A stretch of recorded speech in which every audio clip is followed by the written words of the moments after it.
growth and improving the overall business performance.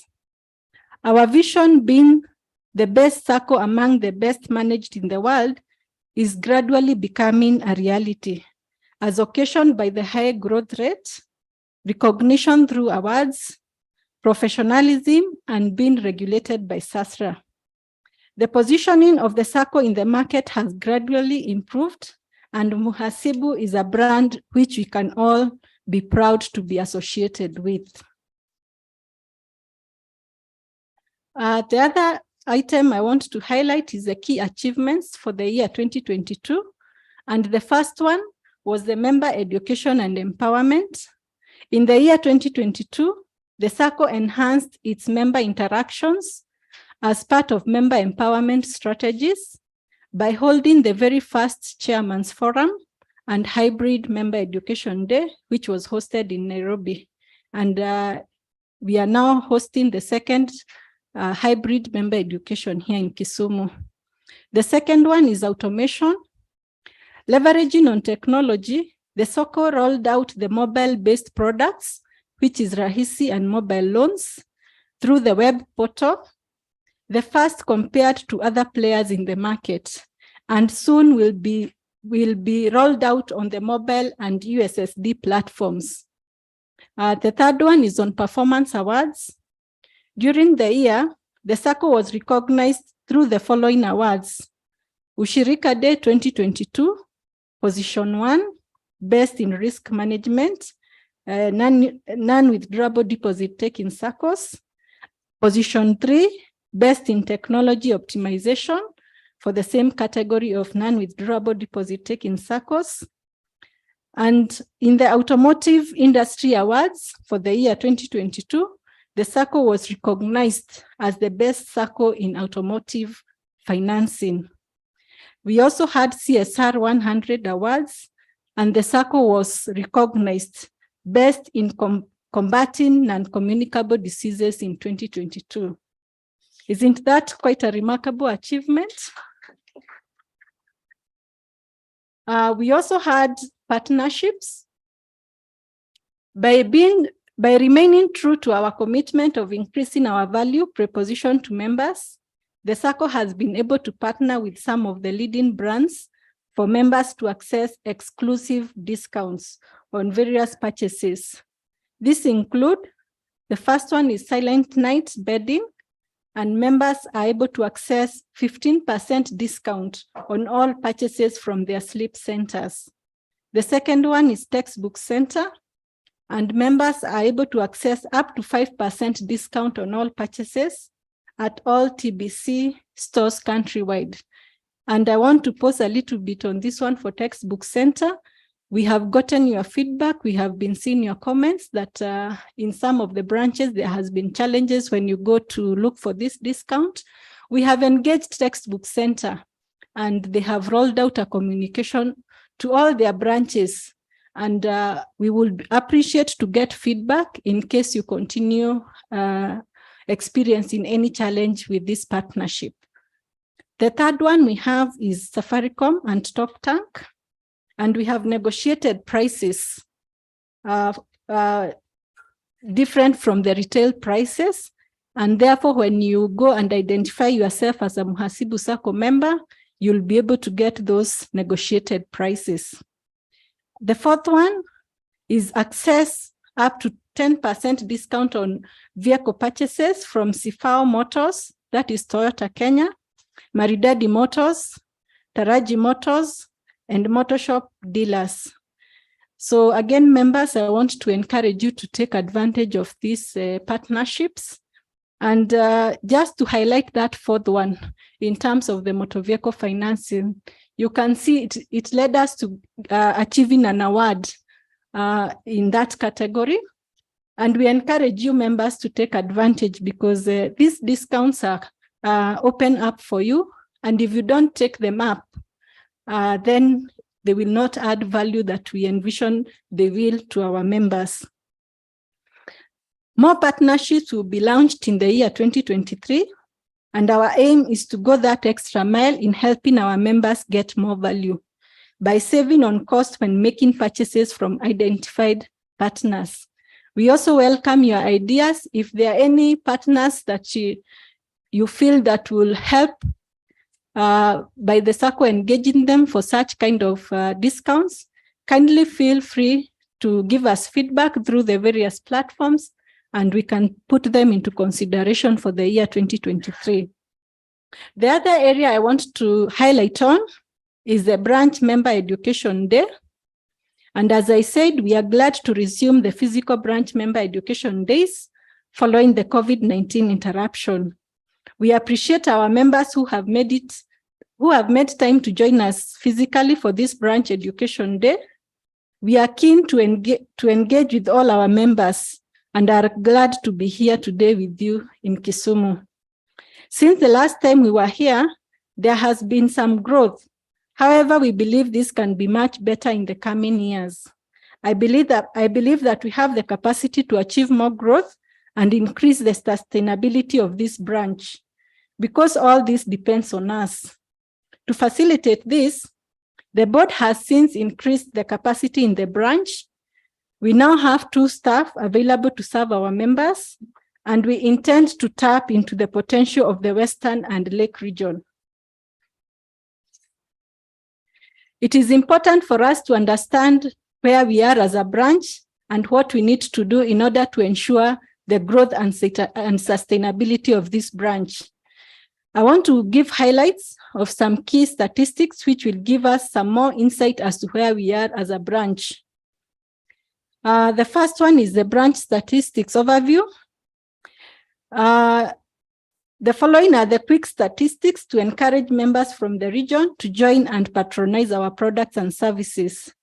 In terms of membership, we have 1,054 full members, and the share capital by these members is 8,043,137, and the deposits is 78,081,936. In terms of the loans, I need to see that figure properly for the loans.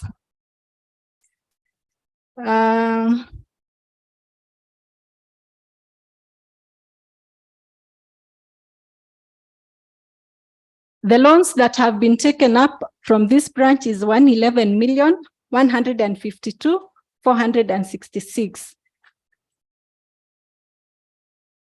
Thank you for acknowledging this.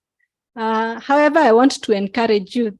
This loans is 41% of the shares and deposits. And you know, when it means it is 41%, it means then we are borrowing below the capacity. Because if we are, as a SACCO, we are allowing up to 4 times your deposits. Our loans should be more than 100%. It should be 400% if you are taking advantage of the 4 times. So I want to encourage you members, in addition to saving, also take up loans so that you develop yourself.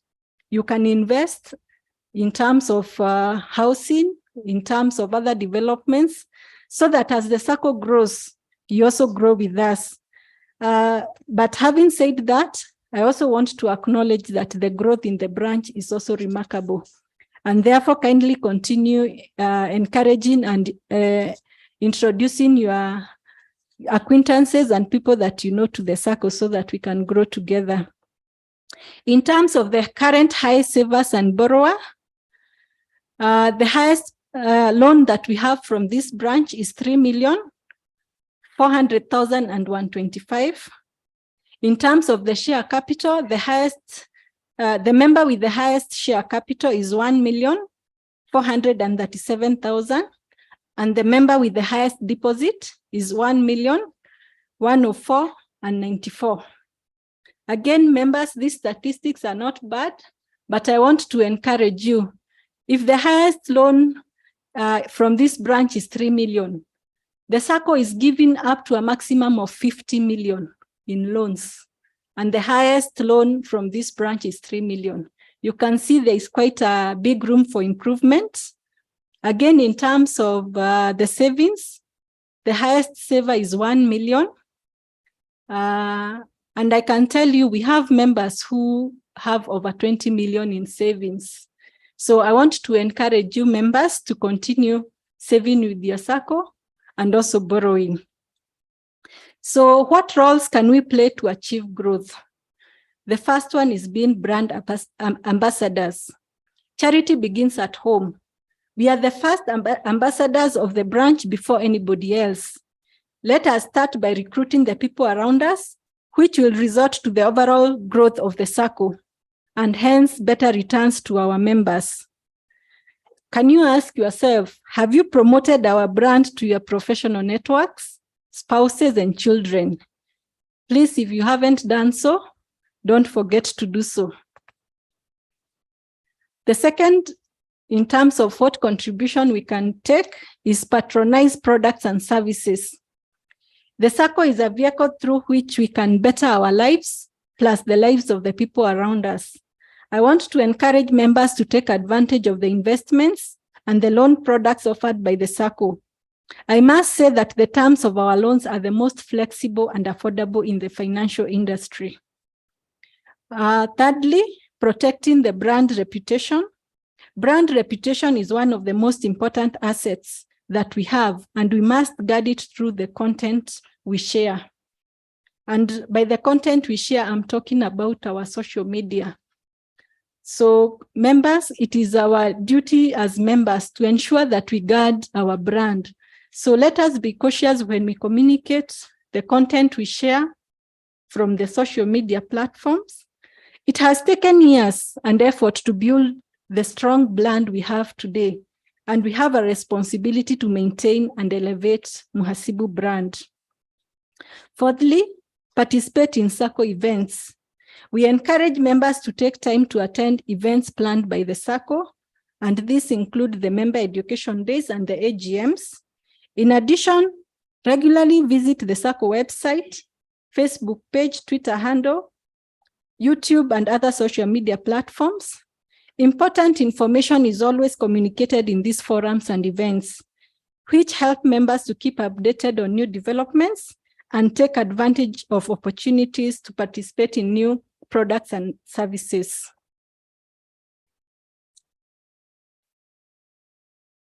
Lastly, feedback to the SACCO. Your feedback is always valuable to us. We encourage you to always participate in our member feedback surveys, which we undertake regularly for the betterment of our SACCO. And as we have always said, use the official communication channels provided by the SACCO, which can be found on the website. I also want to give you highlights on the key plans that we have for the year 2023. During the year 2022, the focus was more on automation, and we confirmed that this was successfully achieved. And for the pending items, we are at final stages. So for this year, our primary focus, as per the theme of the year, will be you, our members. This means that projects which are scheduled for 2023 will include acquiring a state-of-the-art call management system to address all call management challenges, and a customer relationship management system to improve the customer experience journey for our members. These two projects will be centered on incorporating the current best practices in achieving 100% customer satisfaction. This year being our defining moment in the 5-year strategic plan, we have planned to roll out the FOSA business. I am happy that we have already taken the first steps of conducting feasibility study and members' approval. And this approval was given during the last AGM. We have implemented the required infrastructure, and members should look forward to enjoying the FOSA services very soon. Further, we have put in place enhanced products and services to enable members achieve their financial goals, and I encourage all of us to participate and grow with the SACCO. In conclusion, the board remains committed to steering this great SACCO to unimaginable heights. Our focus will remain as creating value for our members and achieving business growth in membership, performance, and asset base. The engagements in today's forum are aimed at empowering members on SACCO products and services. We remain committed to ensuring that members are continuously enlightened, informed, and challenged through the conversations about growth opportunities in the SACCO and beyond, and the emerging issues impacting on all professionals. So I take this opportunity to thank you all for your continued support. Remember that the power to achieve prosperity is with us. And I want to quote from a quote by Bill Walsh: "Your path and purpose will become crystal clear when you begin to trust your vision." Thank you very much.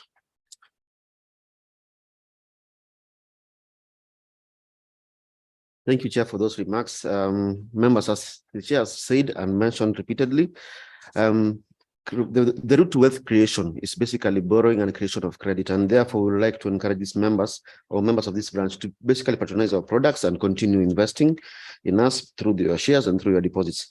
Let us give a round of applause again to the chair, to the board, the secretariat, and our members for working together to get Mhasibu to where it is. Let us also continue in the spirit of togetherness to achieve greater milestones in the year 2023. Members, I wish to confirm that we now have around 93 members, 93 members, both online and physical. As you continue to engage us online and on the platform, for any questions or comments, please continue to post on the group, on the chat. And we also want to give thanks to those who have been continuously asking questions, and majority that have already been responded to. We shall now have a presentation by our facilitator, CPA Advocate Mayeka Josiah. CPA Josiah is an experienced governance and risk compliance consultant with over 16 years experience in the banking and academia sector. He has a strong background in the financial sector regulation and legal and compliance issues, and will be making a presentation on member growth opportunities through Mhasibu SACCO and member awareness on data protection and cyber security. Welcome, CPA Mayeka.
The chairperson, Mhasibu SACCO, board members, FCPS, CPS professionals, colleagues, good morning.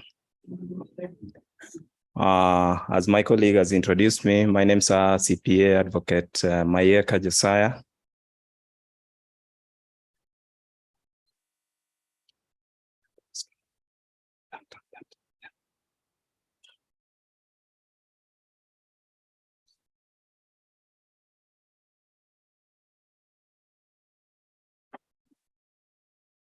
And it's a pleasure and an honor to be here to speak to you colleagues, share, learn from each other for the sake of growth of our SACCO.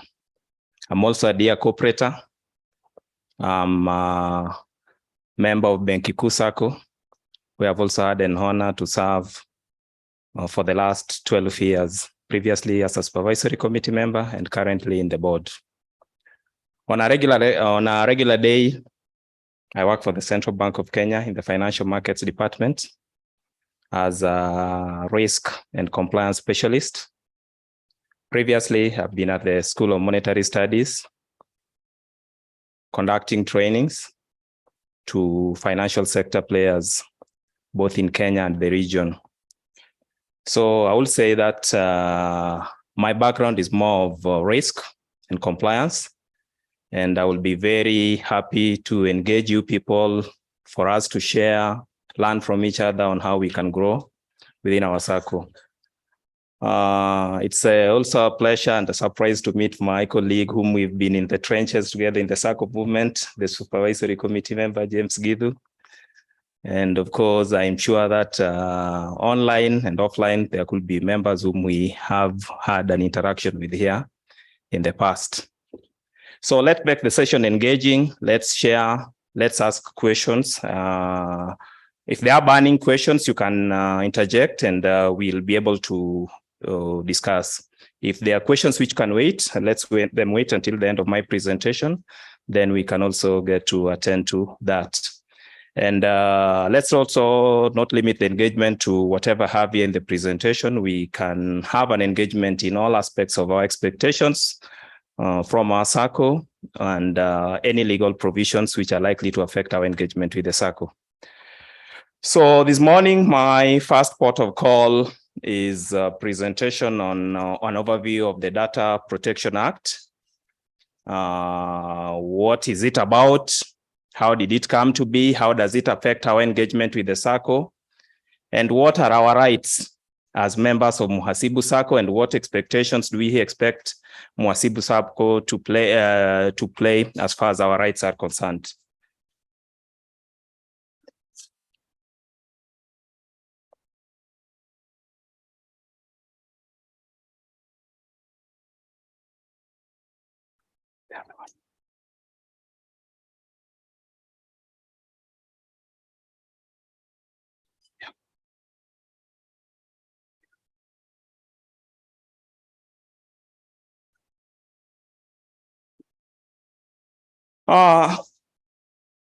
Yesterday, there was an international day being observed as on data, privacy and protection. That in itself tells us that it's a conversation which is critical and which is internationally being engaged on various platforms, be they sovereign jurisdictions, countries, corporates, individuals. There are issues to do with the data privacy rights of individuals, of natural persons, which are becoming critical in whichever form of engagement. Either we are engaging with a financial institution, you're engaging with any form of a data controller in this case being an institution which is by virtue of a service which they are offering you is likely to access what we consider sensitive personal data of a data subject. And that's the conversation we're starting off with here this morning as regards our data privacy rights in relation to our relationship with Muhasibu Circle. So Kenya's Data Protection Act was enacted and came into effect in November 2019. And the purpose of the law which was enacted in Kenya in 2019 was to protect privacy rights of a data subject. It applies to data controllers, processors who process personal data about data subjects located within Kenya. There are a number of issues which have raised in that definition. We're talking about data controllers in this case being any institution or individual who in one way or another is processing or is getting access or gets access to what is considered sensitive personal data of a data subject. And the data subject here is a natural person. It's you, it could be me. We know, we're all professionals, we understand who is a natural person. Or is a newly born kid who has by the way, it's a constitutional right, who has a constitutional right to privacy. So what does this provision, statutory provision highlight as far as these rights are concerned? Further, we need to appreciate that the purpose of the Act was, first of all, to give effect to Article 31C and D of the Constitution of Kenya 2010, which contains the right to privacy, highlighting that any Kenyan citizen, natural person, has a right to privacy. The Act also established the Office of the Data Commissioner. It also highlights provisions on regulation or processing of what is considered sensitive personal data, provides rights for data subjects, that is us now, data subjects of Muhasibu Circle, in our engagements with Muhasibu Sacco, we variously share with Muhasibu Sacco what is considered our sensitive personal data. It could be data about our gender or sex. Yes. Data about your gender is considered sensitive. It will be data about your financial information, family, financial affairs, next of kin, and all that are data which in one way or another we get to share with institutions whom we engage with. In our case here, we're talking about Muhasibu Sacco. So the act also talks about protecting privacy of individuals and obligations of data controllers or obligations of Muhasibu Sacco in our case here. And when we'll be looking at obligations of Muhasibu Sacco as members, we'll need to understand that Muhasibu Sacco has an obligation to protect the privacy of our members. And with that obligation, it also lays upon us as members, as much as we exercise the rights, the constitutional rights we have as far as our privacy is concerned, we also have an obligation to Muhasibu Sacco to enable it meet its obligations as far as the act is concerned. Because I will give, for instance, in one way or another, you could have guaranteed a member. And out of that engagement, there is a right, which is also outlined in the law of guarantorship, that you have to get access to that member whom you've guaranteed. The guarantors have a right to access the financial information of that member at all given times. But again, you will need to remember that Muhasibu Sacco has a responsibility to the data subjects, including the principal borrowers. So those are the kind of relationships we want to look at here, what is expected of us as far as the act is concerned. A little bit of the explanations of the terms which I've already highlighted. Of course, we've talked about personal data relating to an identified or identifiable natural person. So any person, from the date of birth all the way to when you consider no longer a person, you consider a data subject in Kenya. Data controllers, we've highlighted. Muhasibu Sacco is a data controller because in one way or another, it processes what is considered sensitive personal data. And what is this sensitive personal data? Data revealing a natural person's race, health, ethnic, social origin, conscience, belief, genetic data, biometric data, property details, marital status, family details, including names of a person's children, parents, spouse or spouses, sex or sexual orientation. All that in the context of the act is considered sensitive personal data. And in one way or another, you'll realize that either 50% or 70% of all this, in the course of our interactions with Muhasibu Sacco, we sometimes, we tend to submit some of this data to the Sacco. And by that, it means that Muhasibu Sacco being a data controller, there are guiding principles which are expected of it to protect your privacy. So the guiding principles on data privacy protection, the Act provides that the data controller or data processor shall ensure that personal data is foremost processed in a lawful manner, fair, transparent, and in accordance with the right to privacy. And when we talk about in a lawful manner, the first incidence, the first point we're talking about is the fact that in any instance where Muhasibu Sacco will be processing your sensitive personal data or will be receiving, by receiving or accepting that data, it means that it's already processing it, then consent will be given. And of course, I had discussions with your leadership or management team, and they acknowledge that you've already complied with provisions of the Act, Eunice. And I believe that in all your engagement forms, whether online or the physical forms, there's already an aspect of consent which is expected of you, that at any point in time, when you're submitting what you consider your sensitive personal data, you will have already voluntarily given consent to Muhasibu Sacco to enable them, maybe for purposes of appraising you or for purposes of knowing their member. It's also critical because for them to also serve you well, they need to know you. Then also, the second principle of data protection highlights the fact that any data, sensitive personal data, which is collected from a data subject needs to be collected only for a specified and legitimate purpose. If, for instance, it is data collected for in relation to guarantors or in relation to next of kin, then that data should be limited for the purpose for which it was collected. And maybe if I might raise this, that to keep the active team, the physically present team active. Whom do we consider next of kin in the data which we present to the circle? Whom do we consider next of kin?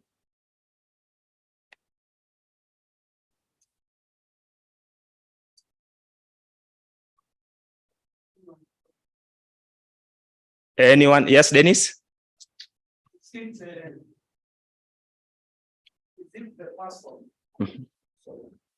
And maybe as you explained to us that, you can give us the difference between the next of kin and the nominee, because there's always a lot of confusion on this, and there are always infringements on privacy rights. Nominee and next of kin. Yes, Dennis. Okay, thank you.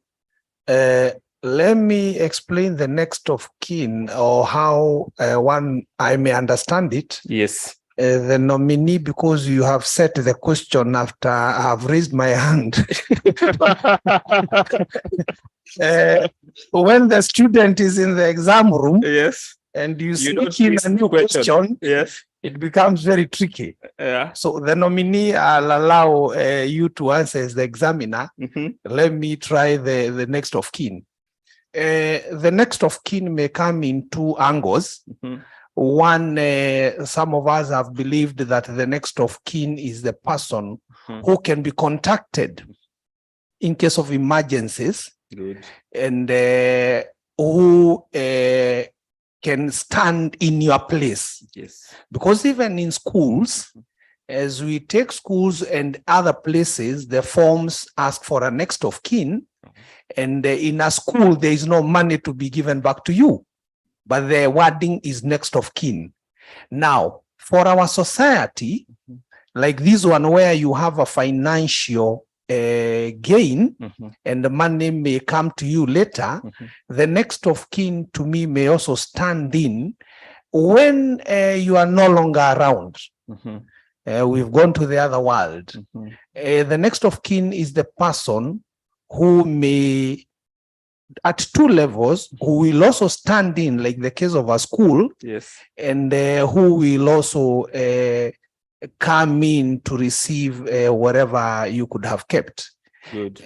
Trying to attempt the nominee, the nominee could also be not the person to stand in at that particular juncture when you are alive. Yes. But when we've gone to the other world, you may be asked to appoint a nominee, depending also on the wording of the person who will receive your funds. So the forms that we are given may not ask for a nominee, may just ask for the next of kin. Okay. However, there are some forms which will ask for a nominee and also ask for a next of kin. Okay. So at that juncture, the next of kin is the person who could be called upon, emergency and such things. Yes. But the nominee, as the name suggests, is the person you have nominated to receive whatever is in your account. Thank you. I stand to be corrected. Thank you, Dennis. I think you brought it well, other than a few mix-up there, but you brought it out well.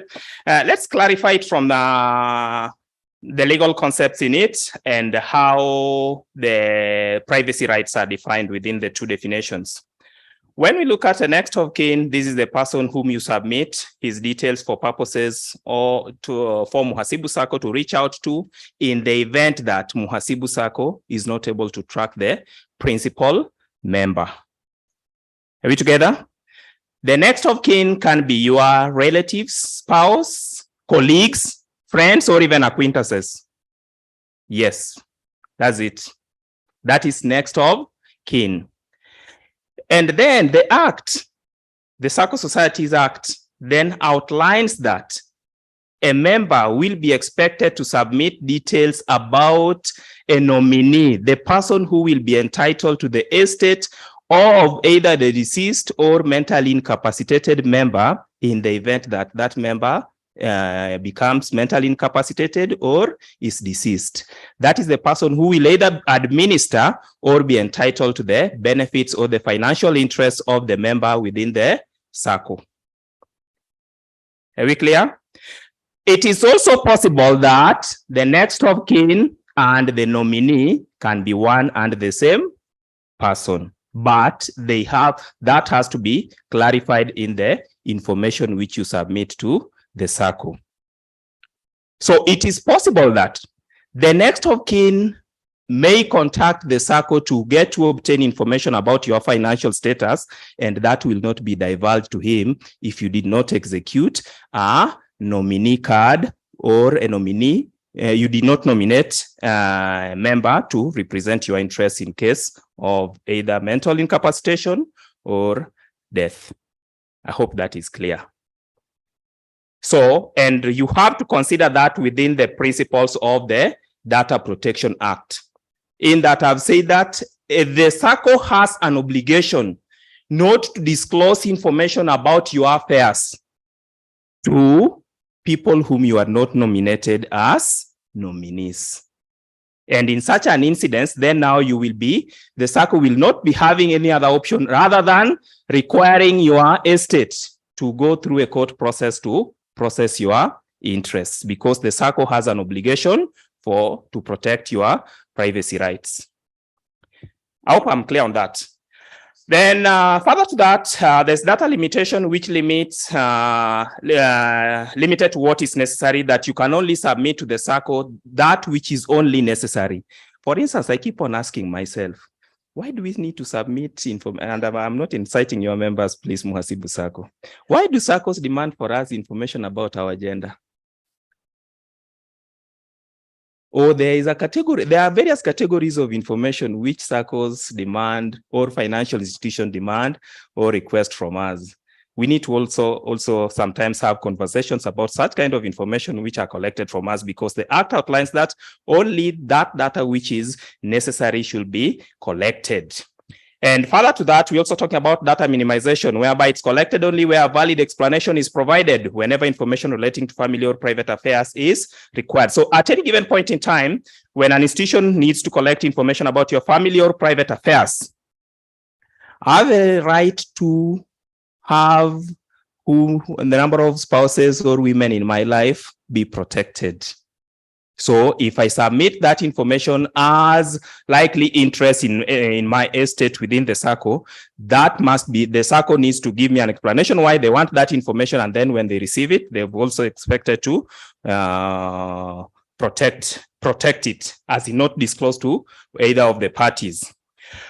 Other principles, of course, also there's aspect of accuracy, that all data which the institution is holding at any given times has to be accurate where necessary, and up to date, with every reasonable step being taken to ensure that any inaccurate personal data is erased or rectified without delay. That the data we are holding about the nominees, and it is now, because the circle has a responsibility, it is now the obligation on the member, on the data subject, to ensure that at all given times, the data which the financial institution or the circle in this case is holding, that is accurate or correctly reflects your status as far as your engagement with the circle is concerned.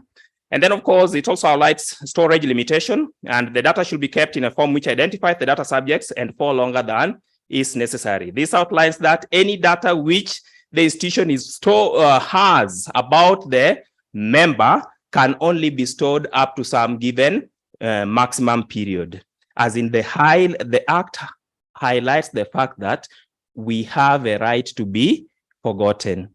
We could have had institutions which we engaged with tens of years ago, but they're still keeping information about our financial engagement with that. That, of course, infringes on privacy rights of the member.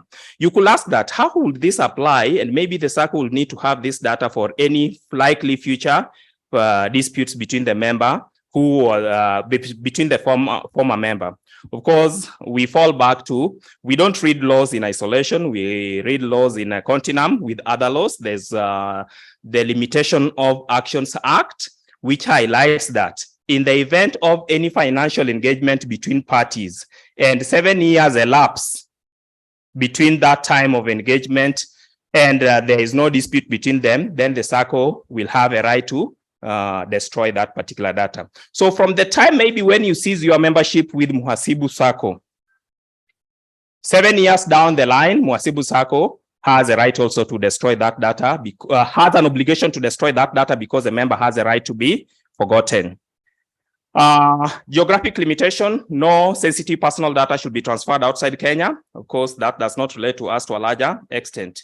In summary, those principles highlight this, that at all given times, when we are processing sensitive personal data, please, we have an obligation for respect for individual privacy. You see, this is an obligation to Muhasibu SACCO, the data controller in this case. But for Muhasibu SACCO to be able to achieve or to be able to execute this obligation, the members or data subjects have a role to play to enable it achieve that obligation. Because sometimes we dig about sensitive personal information about our co-members, maybe those whom we've guaranteed or any other member whom we also part of with the membership within the SACCO. So we need to also appreciate that we have a role to play to enable the SACCO to respect individual privacy of their data subjects.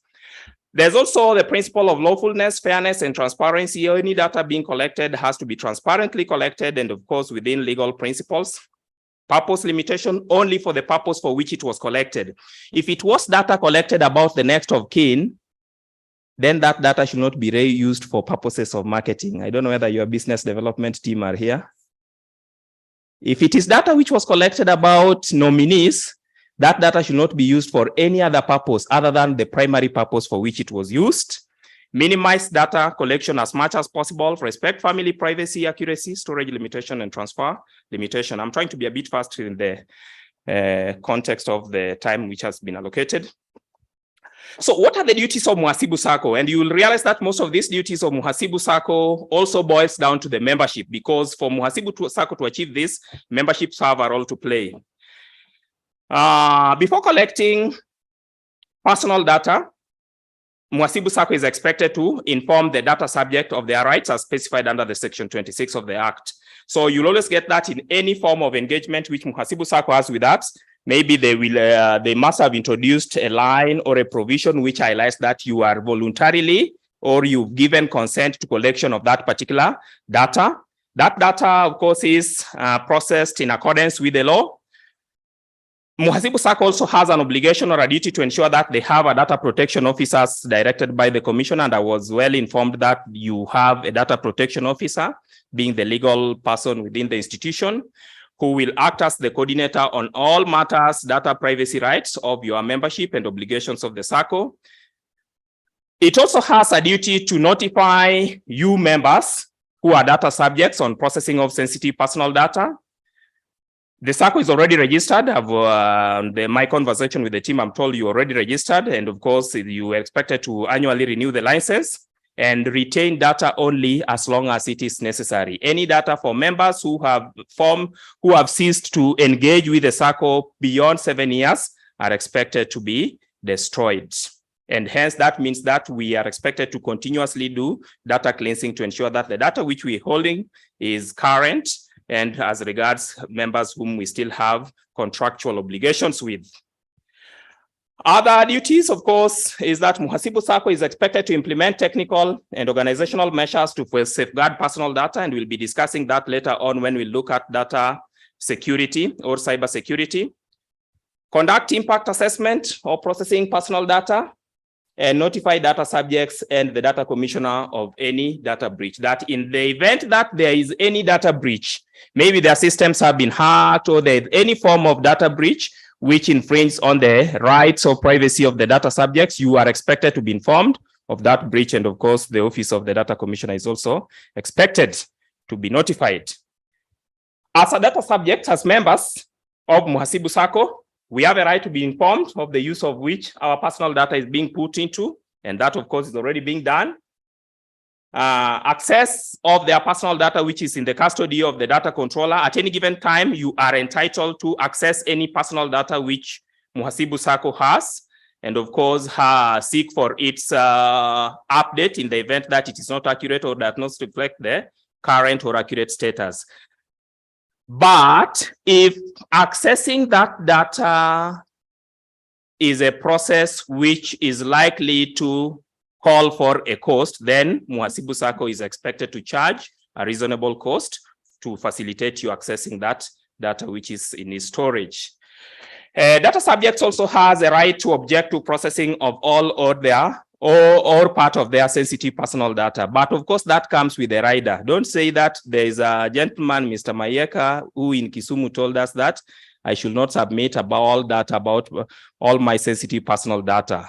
Because if it is data which Muhasibu Sacco expects to receive for the sake of getting to know you, appraising you, know its member, maybe it is your age, family, next of kin, and you are not able to submit that, and out of that, Muhasibu Sacco is not able to know you, then of course, you also not expect the service in return. As much as you have a right to object to any access of your sensitive personal data. You also have a right to correction of false or misleading data, and a right to request for deletion of false or misleading data about you as a data subject.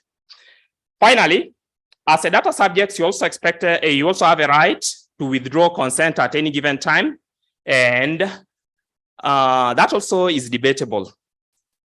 More so on the issue of consent, in my legal practice, one aspect, a challenge which I had is defending a client on a rape case.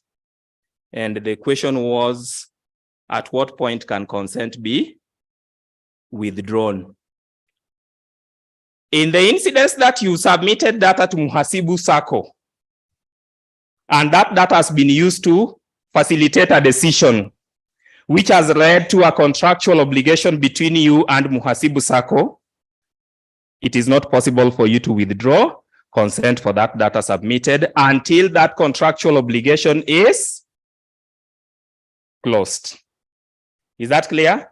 Yes, you can withdraw consent of any sensitive personal data which is collected between you, from you by Muhasibu Sacco, but once that data has created a contractual obligation or a contractual engagement between the member and the Sacco, consent cannot be withdrawn until such a time when that contractual obligation elapses.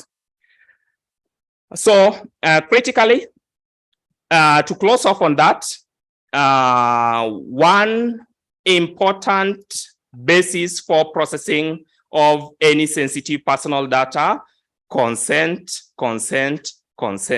that the member is expected to have given consent at any given time when your data was collected. Then when that data is collected, there is a contractual obligation between you and Muhasibu Sacco, or between the membership and Muhasibu Sacco, where Muhasibu Sacco has a responsibility to observe your privacy rights or to respect your privacy rights. And you also, as a member, has an obligation to ensure that not only your privacy rights, but also the privacy rights of other members of the Sacco are respected.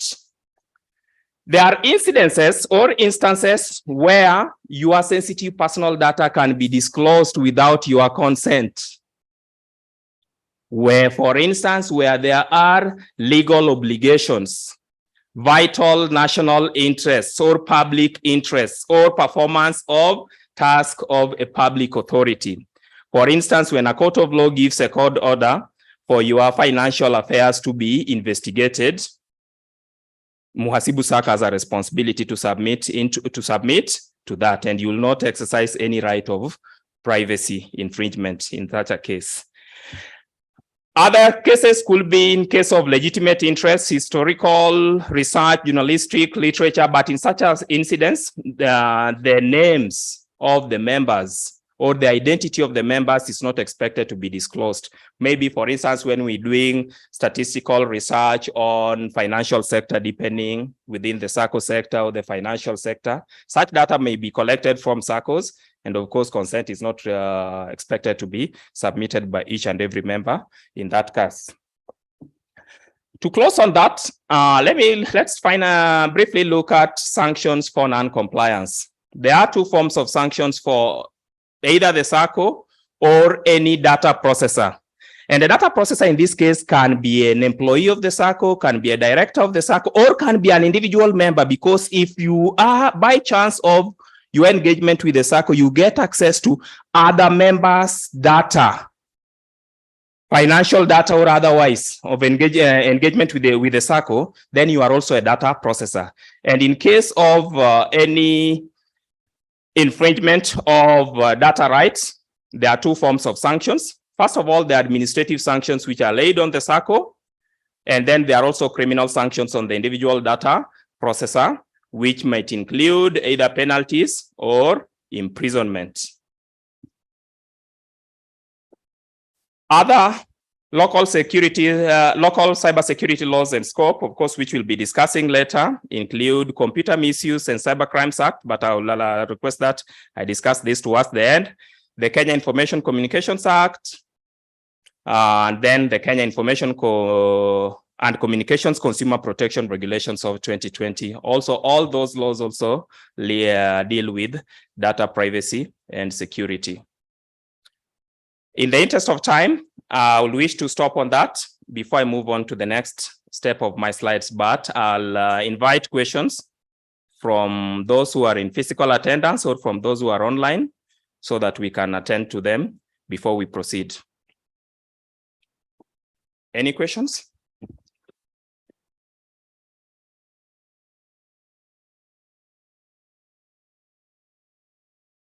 Somebody can monitor for us, the ones online, for any questions or comments. Any questions, comments, or submissions for that matter?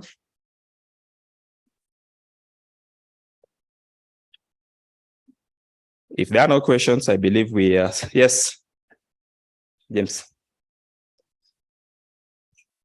Yes.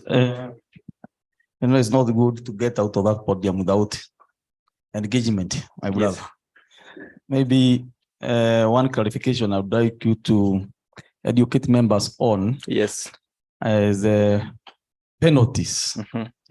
In terms of, you have talked about imprisonment and cash, and I want you to elaborate more because there is a specific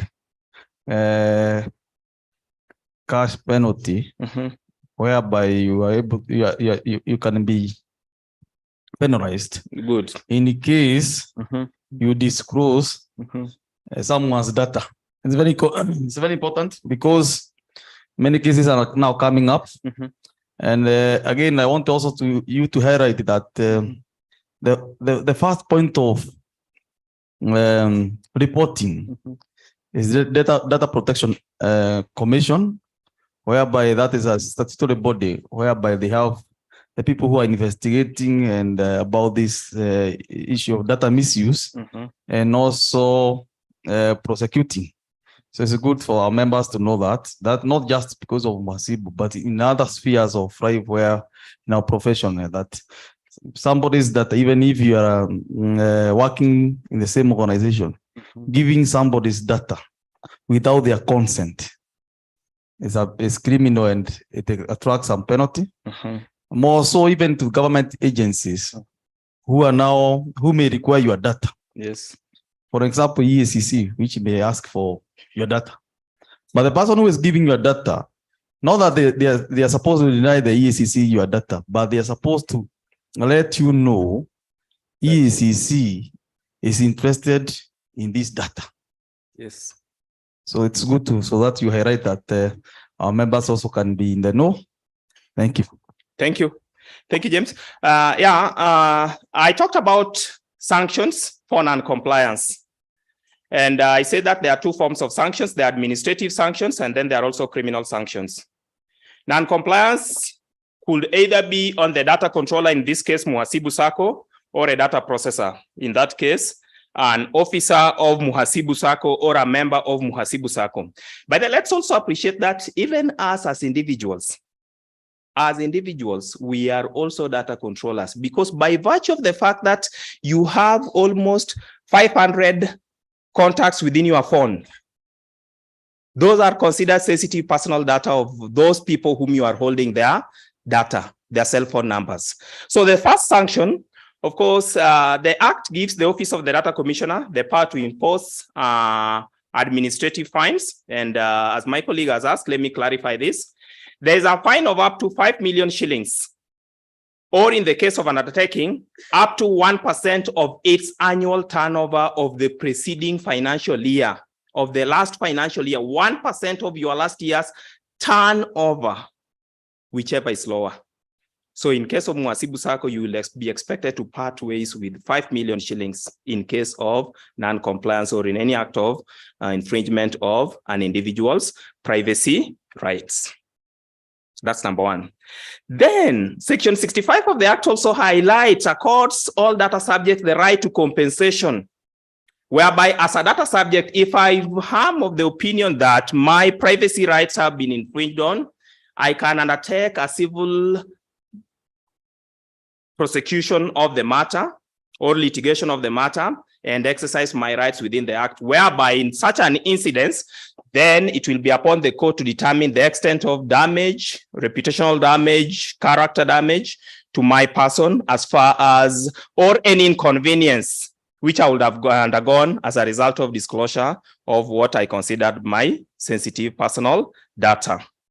Further to that, there are also criminal sanctions, which could also be triggered by various aspects of infringement of privacy rights, such as unlawful disclosure of personal data in a manner incompatible with the purpose for which the data was collected, obtaining access to personal data without prior authorization of the data controller, disclosure of personal data to third parties without prior authorization, sale of personal data. Yes, this happens. We are just from an electioneering period, and you could have wondered where people got information about which county you come from, constituency, ward, and all those kind of information, including the village, and they will be able to profile you. Most likely there could have been data controllers who sold your sensitive personal data. Failure to register with the Office of the Data Controller, of course, that relates to institutions, and of course, Mwasibu is already registered. Provision of false or misleading data during application for registration, that's for institutions, Mwasibu, of course, or obstruction of officers of the Office of the Data Controller. But primarily, we have talked about the fact that there are penalties, financial penalties, which are imposed on any data controllers or data processors who are likely to infringe on privacy rights of data subjects. Thank you, James. Any other question or comment? Yes, agree.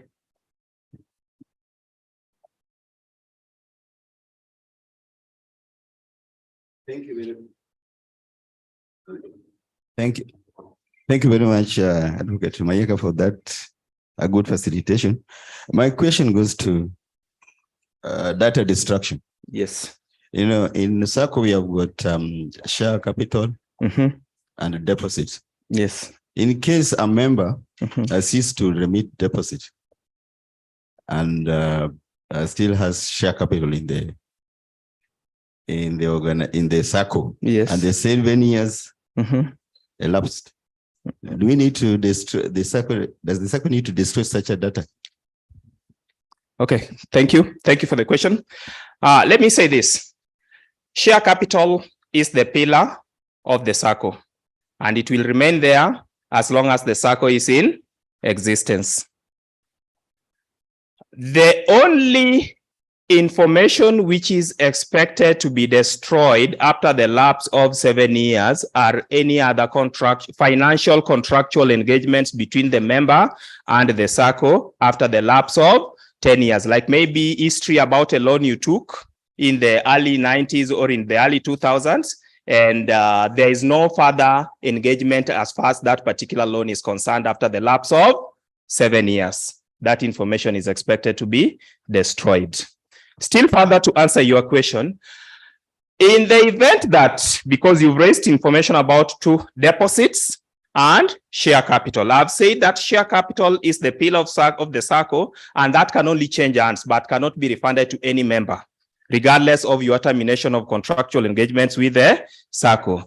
But in the event that a member exits the SACCO or terminates a contractual engagement with the SACCO, but has share capital and deposits, share capital will remain, but in the case of deposits, the SACCO also has an obligation under a newly enacted law, which we call the Unclaimed Financial Assets Act, to submit any unclaimed financial assets to the Unclaimed Financial Assets Authority within a defined period, which ranges between 1 to 5 years.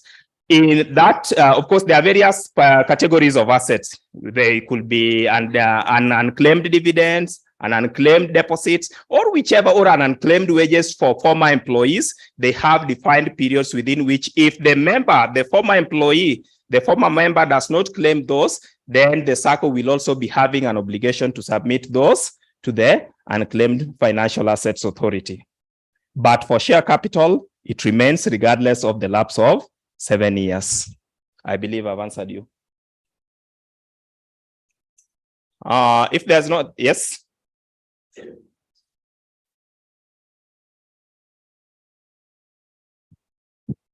you very much.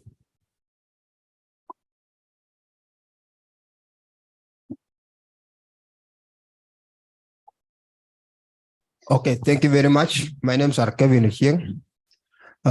Just regard to the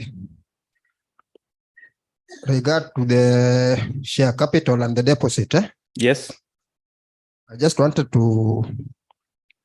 wanted you to just clarify that in the event of when a member has the share capital in the SACCO and he has not remitted the deposit for quite a period of time, that is you say 7 years. Yes. And then the membership terminates. Is it required from the member that he register again in the SACCO when he wants to continue with the SACCO? Thank you. If a member was a member and maybe for a period of time becomes dormant, has not been active in his or her engagement with the SACCO, and after a lapse of a period of 7 years, the member comes back and wants to be readmitted. Is that the question? You asking whether the member is expected to re-register afresh? No, because we said that member's details remain with the SACCO as a co-pillar of part of his share capital in the SACCO. So if the member goes out and then comes back, because remember that information was not deleted. Remember that information remains permanent. The member will just be expected to, maybe the SACCO will be having its own internal procedures or bylaws on how to readmit members who had exited and want to come back. So that will be guided by the SACCO's internal bylaws. Yes, sir.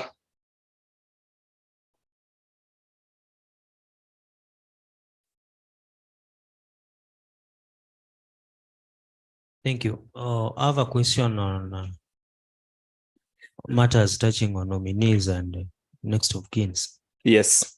Suppose as a member you've elected a nominee. Yes. And then before you make a change, the nominee becomes incapacitated. Yes. Or let's say it is dead. It's deceased. Yes. So before changes again happen, you yourself, yes, you also exit the scene. Yes. How does that now becomes addressed by the law? Good. And we have such such cases have been very prevalent, by the way. First of all, most of our members have never updated our nominees form.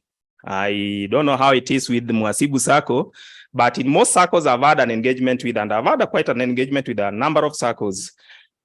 In a number of SACCOs, members don't know anything about to do with the nominee form, or they don't update. You update information about a nominee, maybe it is a wife or a spouse, and then you divorce. You not only speak about death or mental incapacitation, there could also be divorce. The member is no longer together, you permanently divorced, and you don't update that information within the SACCO. Let me give legal guidance on how that is expected to be done. In the event that a member has executed a nominee form on who is entitled to his estate upon either mental incapacitation or death, then that is a binding contract as per the Act. If it so happens that the nominee precedes the principal member, as in dies ahead of the principal member or becomes mentally incapacitated, it is expected that the member should update or execute a new nominee to the circle. If that does not happen, and then it so happens that the member also becomes mentally incapacitated or is deceased, then in such a situation, we consider that estate to be, in legal terms speaking, intestate. As in, there has been no legal definition on who is likely to be entitled to that intestate, in that estate. And in such a situation, what is expected of the circle is that they'll only accept a legal succession process after confirmation, a certificate of confirmation of grant. It is only courts of law now who will determine who are the legitimate beneficiaries of the estate of the mentally incapacitated or deceased member. Is that answered clearly? Good. Any other question? I think that is enough. Yes, sir. Yes. Just wanted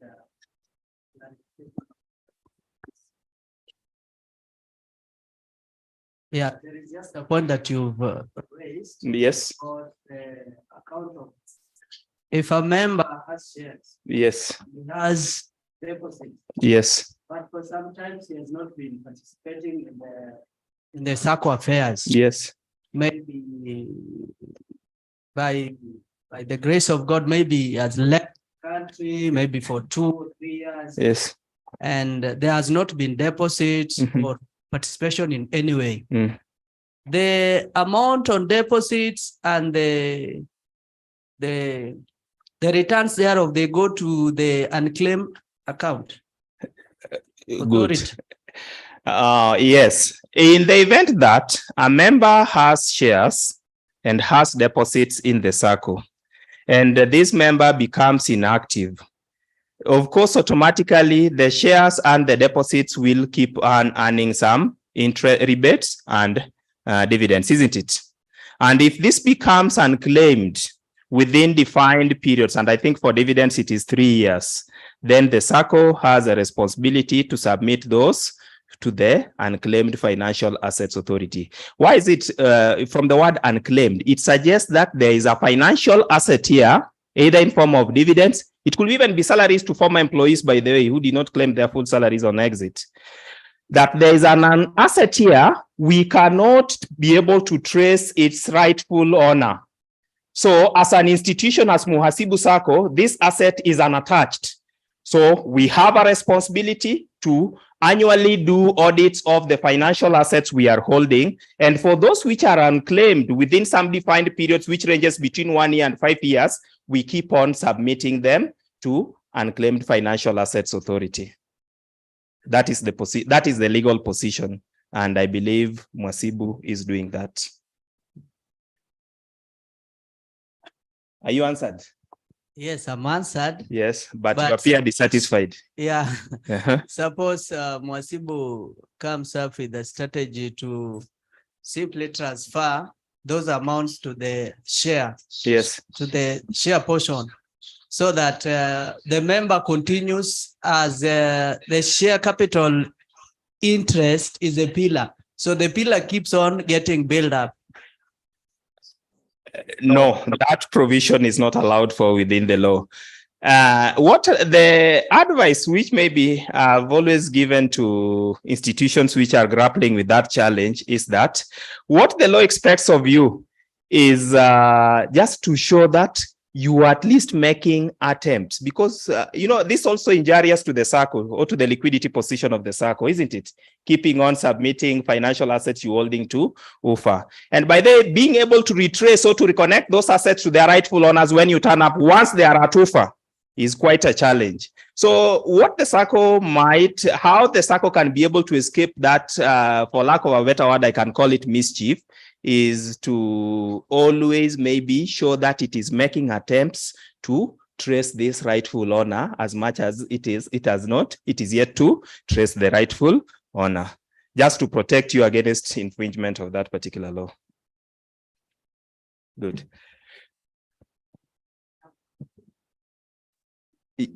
Yes.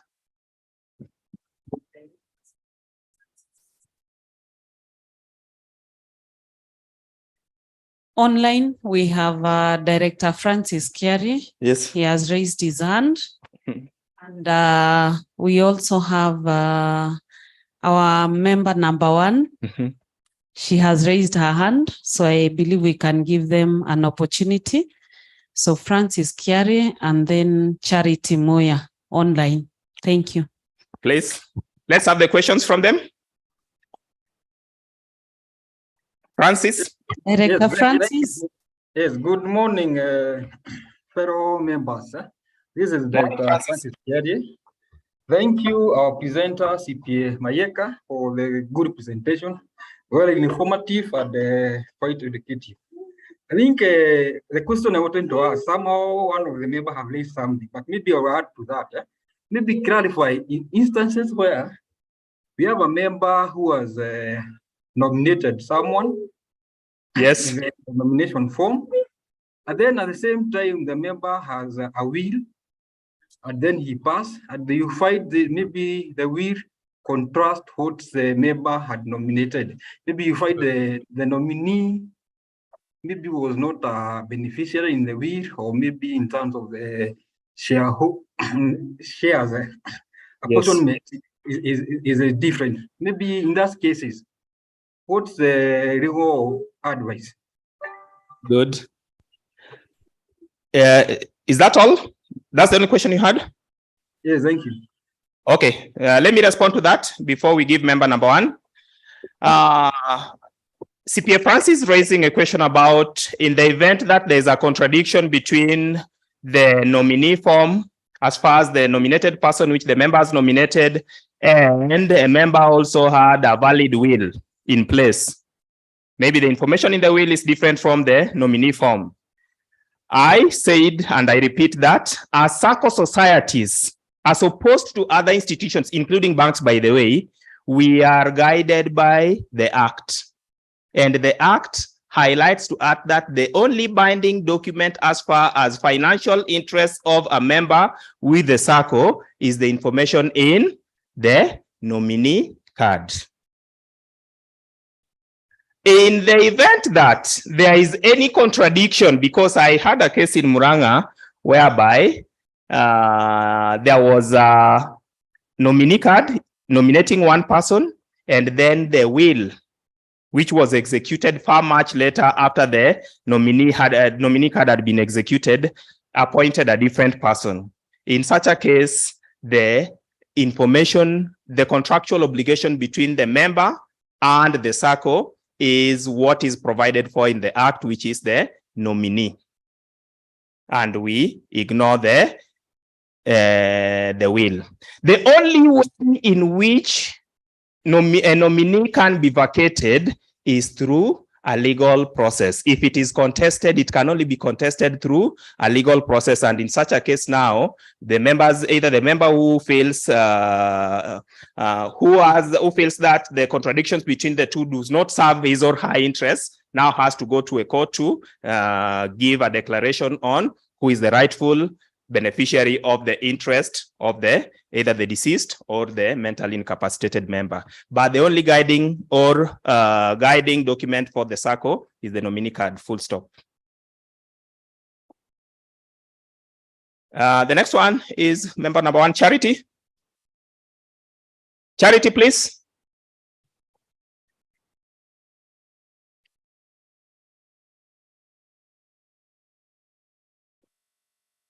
Can we hear her? Or she dropped off? Charity, please, maybe unmute your mic.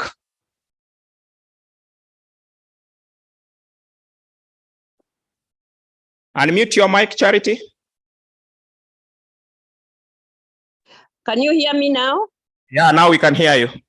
Oh, okay. Good morning all, and all my best wishes to all of you. I'm always very proud to on Muhasibu. Now, my question is also related to to Francis. Is what's the difference between nominee and the beneficiary? Because when sometimes some of us complete that form, yes, our mind is the beneficiary, is not nominee. What's the difference? Thank you. Okay. I don't know how you call it in Muhasibu Sacco, but nominee is the beneficiary of your financial interests in the Sacco. The only difference we gave, if you are on earlier on, we said that there's a difference between a nominee or beneficiary and next of kin. Next of kin has no financial interest in your financial contractual engagement with the Sacco. Next of kin is only for the purpose of tracing the principal member in case he cannot be traced. Next of kin or nominee or beneficiary are now the people you have nominated or the person you have nominated to take care of or to administer your financial interest in the Sacco in case you are either mentally incapacitated or deceased. I believe I am clear on that. So maybe, do you call it the same in Muhasibu Sacco, Eunice? Do you use the same terminologies? Okay, we have next of kin. I know why she's asking, because before it used to be beneficiary. Okay. But now both nominee and beneficiary is the same. But next of kin, especially for our new members, yes, after the changes came into effect, yes, you'll find when you're filling the form, there's a section for next of kin, and it clearly says that is a person to be contacted in case of emergency. And then below there, you will see where it says nominee, and you're required actually to assign percentages. And it says that's a person to receive your benefits in case of demise. But now I know why Charity is asking, because before it used to be beneficiary or next of kin. Or next of kin. Yeah, so now we are sensitizing members to do their biodata updates. Yeah, and now clearly define the two. Thank you. I believe that has been clarified, Charity. In the past, your Sacco had next of kin stroke beneficiaries. After changes in relevant legal instruments, that has now been well clarified even within your Sacco, whereby we know that next of kin has no financial interest in your affairs in the Sacco. It's just for purposes of contacts. Nominees are or beneficiaries are the only persons who have financial interest in your affairs in the Sacco. And the only way that can be vacated is through a legal court process. No other way, no other instrument or otherwise. Thank you. If there is no other question online, then we can proceed to the next set of slides. And I know time is running out, so I'll try to move very fast through the next set of slides. Please, project.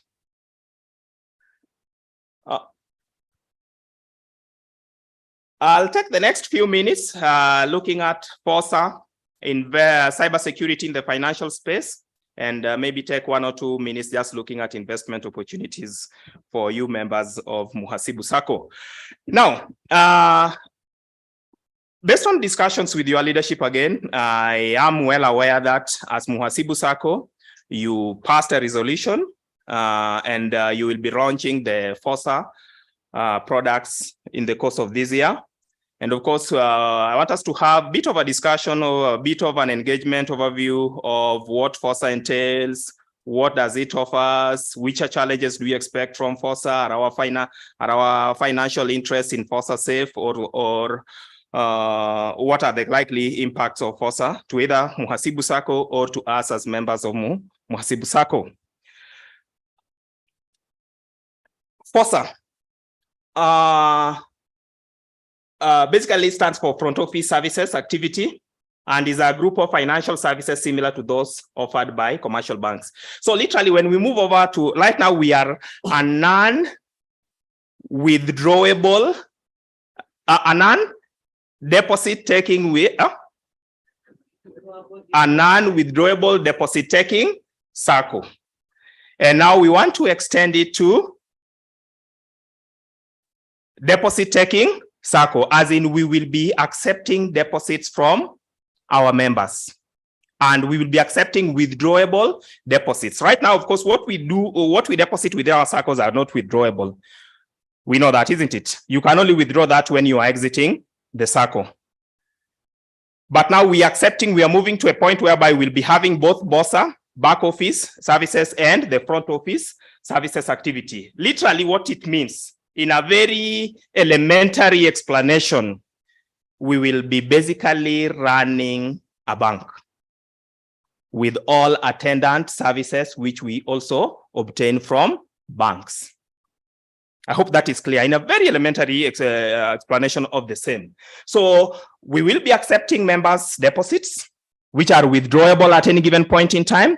And then we will be able to provide other ecosystem of services, processing salaries, processing checks, and other services to our members.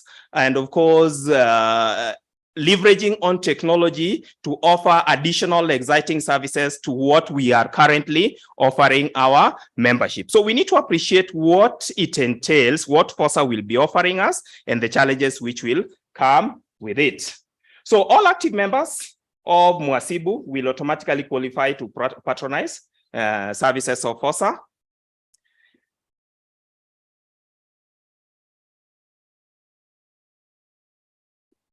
Why FOSA? Why do we need to FOSA? Why are we moving from BOSA to FOSA? There are some of the reasons why FOSA is critical to us.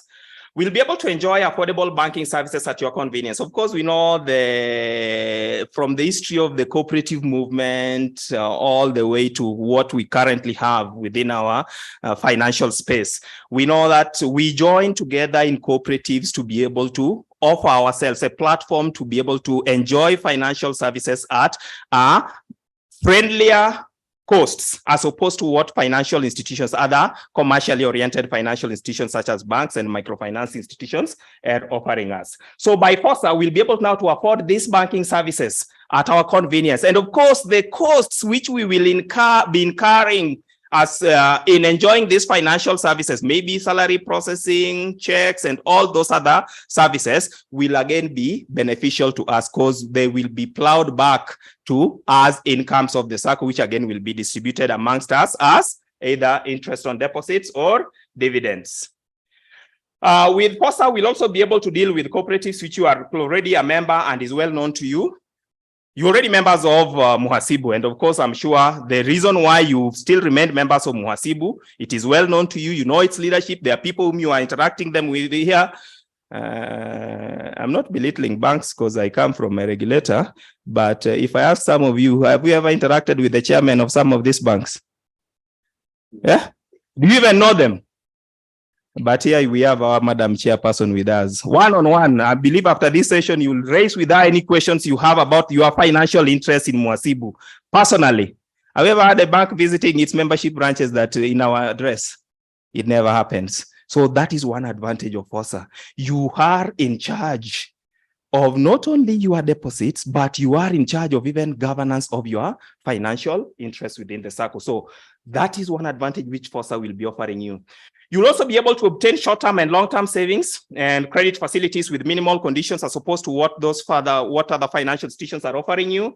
Instant cash payments of circle loans, dividends, and rebates and refunds. Of course, when you have a FOSA as opposed to the current regime whereby if it is loans or payments of dividends and rebates or any refunds, they have to go through a long process. A check is drafted. This check goes to this financial institution. Sometimes that account is unfunded, and all those other challenges will be swept away when we join the FOSA regime. Any levies and charges will be paid back to you in form of dividends and rebates. Of course, I've already explained that. How does FOSA operate, and what are our expectations in FOSA? FOSA savings can be withdrawn over the counter because it's a banking facility. I've already explained that. Of course, these are very basics, and I know when I'm speaking to accountants, I'm just trying to remind ourselves of things which I assume we are already very much aware of. While BOSA savings are monthly cooperative remittances and can only be withdrawn upon retiring from the circle. That's the basic difference between the two. FOSA savings, now take this because you need to really appreciate this clearly. FOSA savings can be used to offset BOSA loans or boost BOSA savings. But BOSA savings cannot be used to offset loans unless upon default. I hope that is clear. That when you will join FOSA, your FOSA savings can be used to offset your BOSA loans.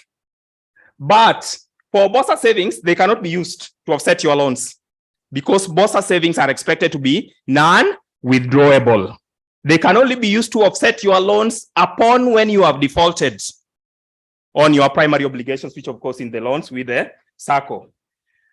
FOSA is automatically an innovative product to enhance the members' convenience and boost the cooperative's income in regards to all those facilities. Because as much as we are members of Muhasibu SACCO, I'm sure that majority of us here still patronize services of commercial banks with attendant costs as regards those various services which we patronize in commercial banks. Now with FOSA coming into place, we will bring all this home. The cost, first of all, will be reasonable. And then beyond the costs being reasonable, all those costs will be incurring, will be enjoying them as members of the SACCO in form of either dividends or interest on deposits. How safe is FOSA deposits? That's the question when any institution wants to move to the FOSA regime. That's the question members will always ask that. How safe will be our deposits under the FOSA regime? And this is the assurance you are being given that FOSA deposits are regulated and monitored by SASRA, which operates in the same way as Central Bank of Kenya with the commercial banks. That when you move to the FOSA regime, your FOSA savings or your FOSA deposits will be regulated, and all key financial parameters to ensure stability and soundness of your SACCO will be monitored continuously throughout, such that you need not to have any points of concern as far as your FOSA savings are concerned. So you really need not to say that, okay, I can only run a BOSA in my SACCO, but because I'm not sure about regulated. No, they are regulated. Just the same way commercial banks are regulated. It's the same way your FOSA savings will be regulated by SASRA. And of course, there will be continuous monitoring of the various stability parameters to ensure that your savings and your SACCO is stable. Muhasibu SACCO will be expected to submit monthly reports and will be audited frequently to ensure compliance and safety of your deposits. And that, of course, will be done with the supervisory unit within SASRA.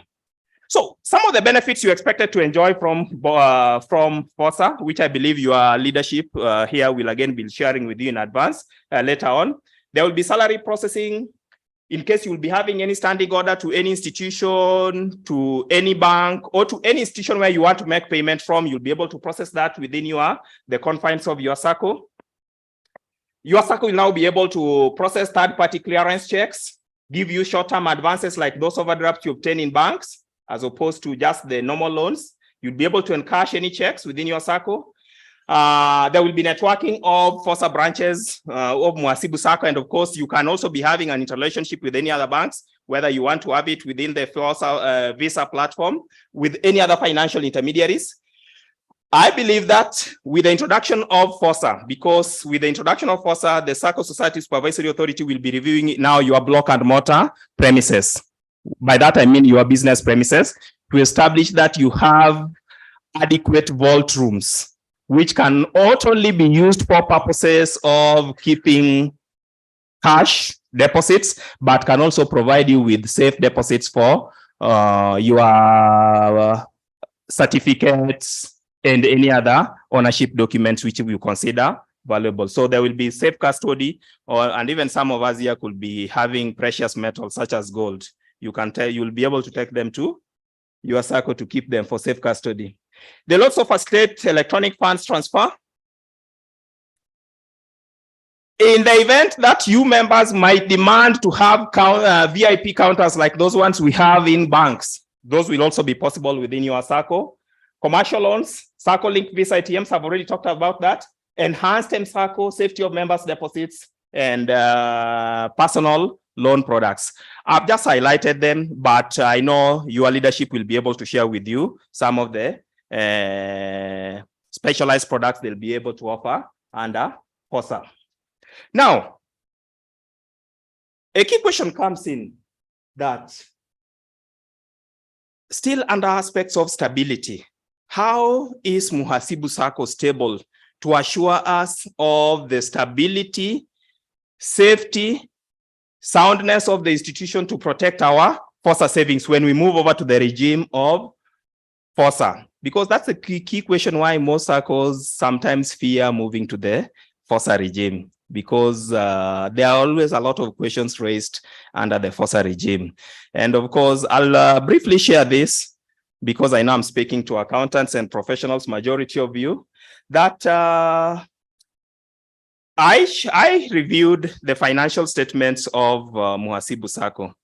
And financial sector, financial intermediary regulators all over the world have parameters for purposes of reviewing the soundness and stability of a financial institution. Be it a bank, it's the same formula which is used, be it for banks worldwide, deposit-taking microfinance institutions or deposit-taking and non-deposit-taking circles. And we only review their stability from reviewing this acronym of CAMELS, which stands for capital adequacy, asset quality, management, earnings, liquidity, and sensitivity. And having reviewed your financial statements, I'll just make a brief comment about that, you can obtain stability, you can obtain assurance by reviewing the CAMELS rating of your circle. Because as far as your capital adequacy, which is the ratios of your member deposit to the liabilities and the various capital adequacy ratios, because I'm speaking to accountants and all majority of you, it is stable. So you have no cause for worry. The soundness, the financial soundness and stability of your capital adequacy ratios are critically very okay. Asset quality, which basically measures and asset quality, we're measuring it in two parameters. Asset quality is measured either in the aspect of the quality of your loan book, portfolio at risk, and the provisioning. Excellent provisioning as per the International Financial Reporting Standards. You have no cause for worry because the provisioning is well executed by the leadership of the SACCO. So that suggests that the SACCO soundness and financial stability is well okay. Management, which basically deals with the corporate governance practices within the SACCO, as far as the structures, the standards which are there within the SACCO to ensure that there is accountability and leadership and leadership, fairness, accountability and responsibility as far as executing the affairs of the SACCO are concerned. Excellent. Earnings stability, earnings capacity of the SACCO to assure you of growth. Of course, you can look at the parameters of the SACCO in the previous year's earnings to date. Well executed. One critical aspect, of course, also is the liquidity position of the SACCO. And of course, you can also review your liquidity position. And I saw you have very good, in fact, which even raised concerns that you could be having a very high liquidity position. Is it that your members have a low uptake for loans? And that, of course, now is to the detriment of the SACCO. Isn't it so? I saw your liquidity position and I was like, damn, these guys are not patronizing products. You can't just save and not patronize the products and then expect dividends at the end of the year. They don't print money at Muhasibu Sacco. You get me? They don't print money at Muhasibu Sacco to distribute to you. Neither do they sell any drugs. The money they can only distribute to you in form of dividends can only come from you patronizing Muhasibu Sacco's products and not patronizing the commercial bank products. And those are the online lending applications. And I saw you have even the online lending, you have it. You have the MSACCO, isn't it? So you can only be able to grow your dividend ratios by reducing your liquidity position. In fact, your liquidity position was of concern to me because I felt that, hey, these guys, why this? It means that they have a lot of, literally we're saying that you have a lot of idle cash which is not doing business efficiency. And that can only happen if you people patronize the products. And then, of course, sensitivity, which of course relates to how you're going to respond to various stress in the financial space or in the economic space, that you have the capacity to withstand any aspects of stress, like when we had COVID. Interestingly, I can tell you, because I so much engage with SACCOs, and James, we have had an engagement with SACCOs in the coastal region. the COVID stress went down with a number of circles along the coastal region because they didn't have the capacity to withstand that pressure of members who lost jobs and hence their cash inflows were compromised. So trust and assurance we can give you as far as the CAMELS rating, as far as the performance, stability, and soundness of your circle is concerned. So you need not to worry on when you move to the FOSA regime. Implications of FOSA and other SASRA regulatory guidelines when you enter the FOSA regime.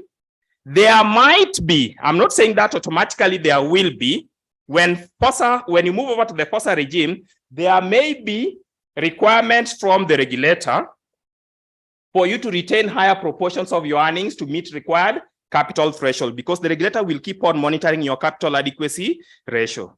And you know, of course, attendant consequences of that. I'm not saying that that will be, because I'm not consulting for Muhasibu, but when you are moving to the FOSA regime, sometimes the regulator might require you to have a higher capital threshold to protect your liquidity positions. There might also be reduction in interest and dividend margins paid out to their members to free up more funds to bridge noted slowdowns in their core capital ratios. Of course, that might also happen. It also helps build public confidence and trust in your circle when you move to the FOSA regime for very obvious reasons. And regulations enables preemptive diagnosis of any likely challenges, which will enable your management take action before any challenge occurs. So the regulations, the SASRA regulations, which will come under the FOSA regime, will be good for your circle. And of course, they promote prudential standards for risk assessment of Muhasibu circle. Good. So that is what FOSA regime will be offering us. But then with FOSA regime, it brings in another aspect of challenges. And critically, these challenges are what will be my final point of discussion: cybersecurity and risks related to cybersecurity. Your management team have a responsibility to manage risks. I believe I'm talking to majority accountants. And in the financial space, critically, the risks which we are always expected to manage appropriately, whether it is in a bank or in a circle society or any microfinance, so long as it is an institution which does the business of financial intermediation. Critical in circles, these risks are four. Risk number one is what we call operational risks. Operational risks. These are risks related to either inadequacy or non-existent processes, systems, people, and external events. Those are operational risks. Inadequacy or non-existent processes, systems, people, and external events.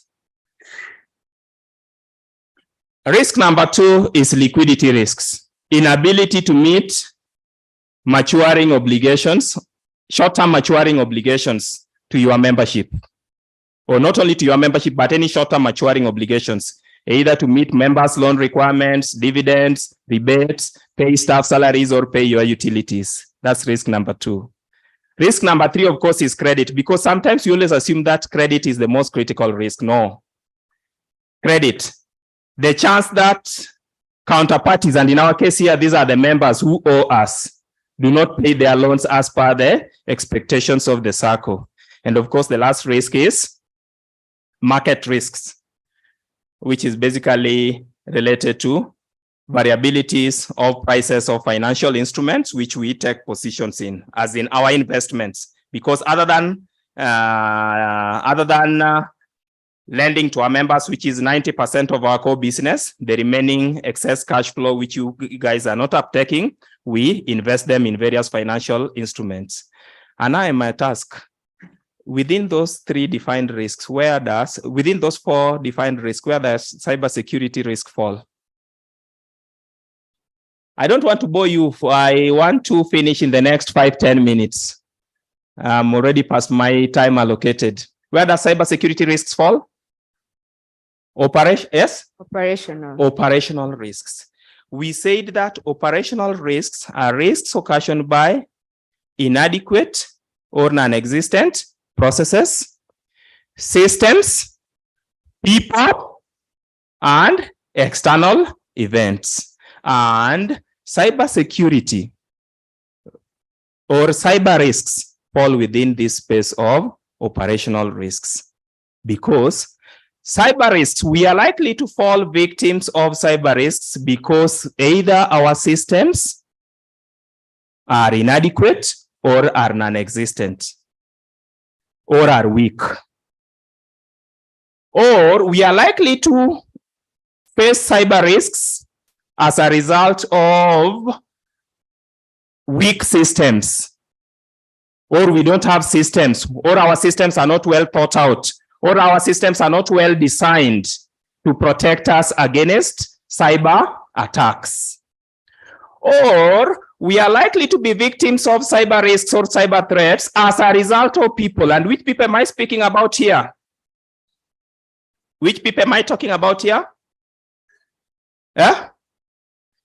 People from within the institution or outside the institution. And critically, because I'm speaking about the membership of, I'm speaking to the membership of Muhasibu Sacco, you are the #1 cybersecurity threat to Muhasibu Sacco, unfortunately. Because as Muhasibu Sacco leverages on technology to look at how it is going to offer you exciting products, which you can be able to patronize from the comfort of your homes, from the comfort of your offices, from the comfort of your beds, you are also the weak links to the systems, to the infrastructure of Muhasibu Sacco. Are we together? And of course, lastly, we talked about external events, which are not very profound in this case. So,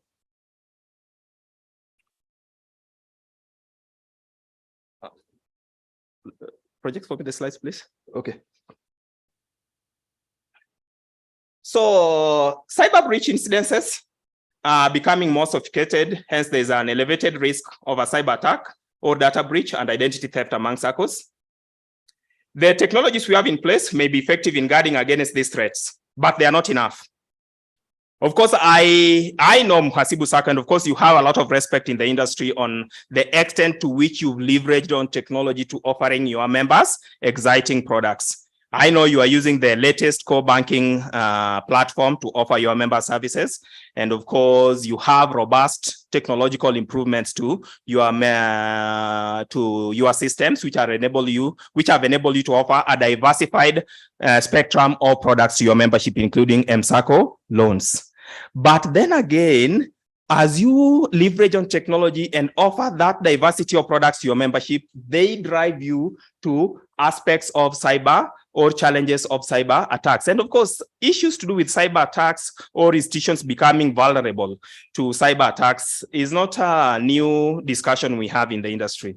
It's just that to a larger extent, most institutions get hit and keep quiet because of attendant reputational risks. You'll agree with me. We know this. Most institutions get hit, be they banks or a number of SACCOs. I know SACCOs who have been victims. At least I know Muhasibu has not been a victim. Or if they've not been a victim, then they have not spoken. Na lakini kwa Kiswahili tunasemanga, ukiona mwenzako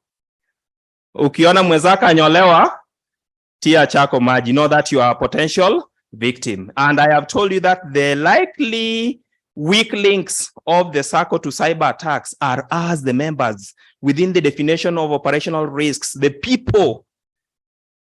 I defended #1, our processes and systems are strong because we have the latest core banking platform. So it is, I don't want to say that it is impenetrable. It is possible, but due to weak links, and the weak links in almost all institutions, as far as the operational risks are concerned in any institutions, are always the people, either internally, the staff, the management, or the members, because you have been given access rights to your systems. You are able to access, to execute, to transact with the SACCO, to engage with the SACCO through the comfort of your phone, through the convenience of your phone or your laptop. And of course, that exposes the SACCO to cyber risks. This is just the most recent one, which was there last week. I'm sure you must have seen this, isn't it? You saw the gentleman who accessed 900,000 from a SACCO in Mombasa. I saw some institution, some media houses highlighting it in the form of kissy man, and I wondered why they had to use the word kissy man.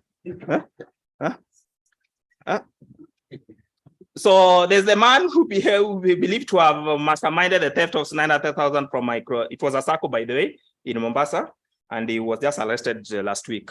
And you can note he was a 22-year-old.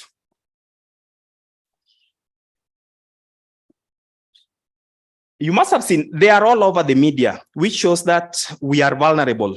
As we look at platforms of convenience, systems, infrastructure to offer our members exciting products, they also bring to us risks, threats of cyber attacks. And for management, they have a responsibility to ensure that they have a robust infrastructure in place to offer you exciting products and to protect your financial resources. But to the membership, we also need to know that we are the biggest weak points which are likely to expose our SACCO. So how do get exposed to cyber attacks in form within SACCOs? It comes in three forms. Number one is cyber fraud, which are coordinated cyber attacks, including system hacking, malware, session hacking, evading firewalls or IPS. Anti-money laundering, which is money laundering and terrorism financing activities executed through SACCO platforms. You must have seen SACCO societies which became victims of AML laws in relation to the NYS saga, whereby your SACCO platforms are being used to clean illicit or fraudulently acquired cash. Data breach, which is illegal access or alteration of data resulting into regulatory sanctions against the SACCO. I don't know whether this is clear, but some of the sources of cyber attacks, I'm trying to move very fast in the interest of time. They could be nation states. If this is not clear, let me just read through them. They could be nation states, corporate spies, malicious insiders within the institution, which could be even employees of the institution or members of the SACCO. Hacktivists. Hacktivists are people who do hacking of financial institution platforms for the fun of it. And there was a case of some students of Jomo Kenyatta University staying around Juja who are found just to be hacking institutional core banking platforms for the fun of it, just to maybe like a cut or a homework assignment to prove that they can do it. So that's also a likely threat to the institutions. There could also be criminal groups, and these are very common in Kenya right now. Which name do we commonly refer to them? Yeah? The problem, we want to assume that wash we think are the people who deal with illicit currency. No, wash are now to people who are also attacking criminal groups who are looking at vulnerable institutions to attack their systems for purposes of either altering data or taking advantage of those institutions. So let us look at some of the cyber attacks we're likely to be victims of as SACCOs. And what is expected of us. Just 5 minutes and I'm through. Man in the middle attack. A man in the middle attack is a general term for when a perpetrator positions himself in a conversation between a user and an application. I am a member of Muhasibu SACCO. I am trying to access a service within the platform of within the infrastructure of Muhasibu SACCO core banking platform. The man in the middle attack comes in between me and Muhasibu SACCO. So in the context of my conversation or doing SQL query to the Muhasibu SACCO core banking platform, I'm engaging with a different person who is in the middle between me and the platform. Out of that, I'll be able to give information, whether I'm an administrator or I'm a user, I'll be able to give sensitive information to that member, which is likely to expose my interaction with the SACCO or expose the SACCO itself. So what happens is that the man in the middle will either seek to eavesdrop or to impersonate one of the parties, making it appear as if normal exchange is happening underway. And of course, well explained, this is like you are the user here, and then there's the SACCO's web application, and there on top is the original web, original connection between the member and the SACCO's web application. But in the case of a man in the middle, there will be a connection between the user and the perpetrator, which is the criminal layer, before you are able to access the SACCO's web application. And of course, that exposes you to and the SACCO. There's also the structured query language, which is a web security vulnerability that allows an attacker to interfere with the queries that an application makes to its database. It is carried by injecting malicious code into a vulnerable website. So, and all this, whether it's SQL or one man in the middle attack, you will always get that the vulnerabilities came from the users, the members of the SACCO. Which viruses have been embedded on the laptops you are using, on your cell phones, or whichever websites you have accessed, or links you have opened, or documents you've received and opened. All those will, of course, always subject you to this. Then there's also the password attack, which is a form of attack wherein a hacker cracks your password with various programs and password cracking tools. Those ones have highlighted there, Crack, Enable, and all those. And then, of course, out of that is able now to access and engage with the system. And of course, we have said that, you know, we have moved to a society whereby we want services or products which are to our convenience. I need not to walk to Muhasibu SACCO to access a service. Even when we move to that FOSA regime, we will want to be able to even do deposit to my bank account, do withdrawals, make a standing order request through an online web-based platform. And all those now will, of course, subject us to this risk. And of course, we'll need to take caution on the same. There's also malware, which are end user devices such as computers and cell phones that have been compromised by malware, which is basically a virus, which poses a risk to your SACCO cybersecurity systems. There's spoofing. When a user enters, which is a new type of cyber risk, which whereby the hacker will find a way to impersonate a SACCO's website URL with a website that looks and functions exactly like the SACCO's. And as a result of that, you will be able to upload or share with that website information, which is considered sensitive personal information. Out of that, if you are an administrator, it will be too bad, because now you'll be able to critically do a lot of changes to that SACCO's platforms or applications. If you are a member, you will have provided that hacker with information which will enable him or you sweep your entire deposits or savings within the SACCO within a very short time. And of course, that now subjects, and of course, you will see people making a lot of noise about banks, that how did the Equity Bank allow my money to be swept, while it would have been your mistake. Look at this, for instance. I don't know whether this is clear. How do you, for instance, get to appreciate that you are engaging with Muhasibu SACCO? Because some of these are web-based platforms which will be engaging with the Muhasibu SACCO. Don't know whether this is clear. Are you able to note whether this is a true legitimate Muhasibu SACCO website or not? Yeah? It's not clear.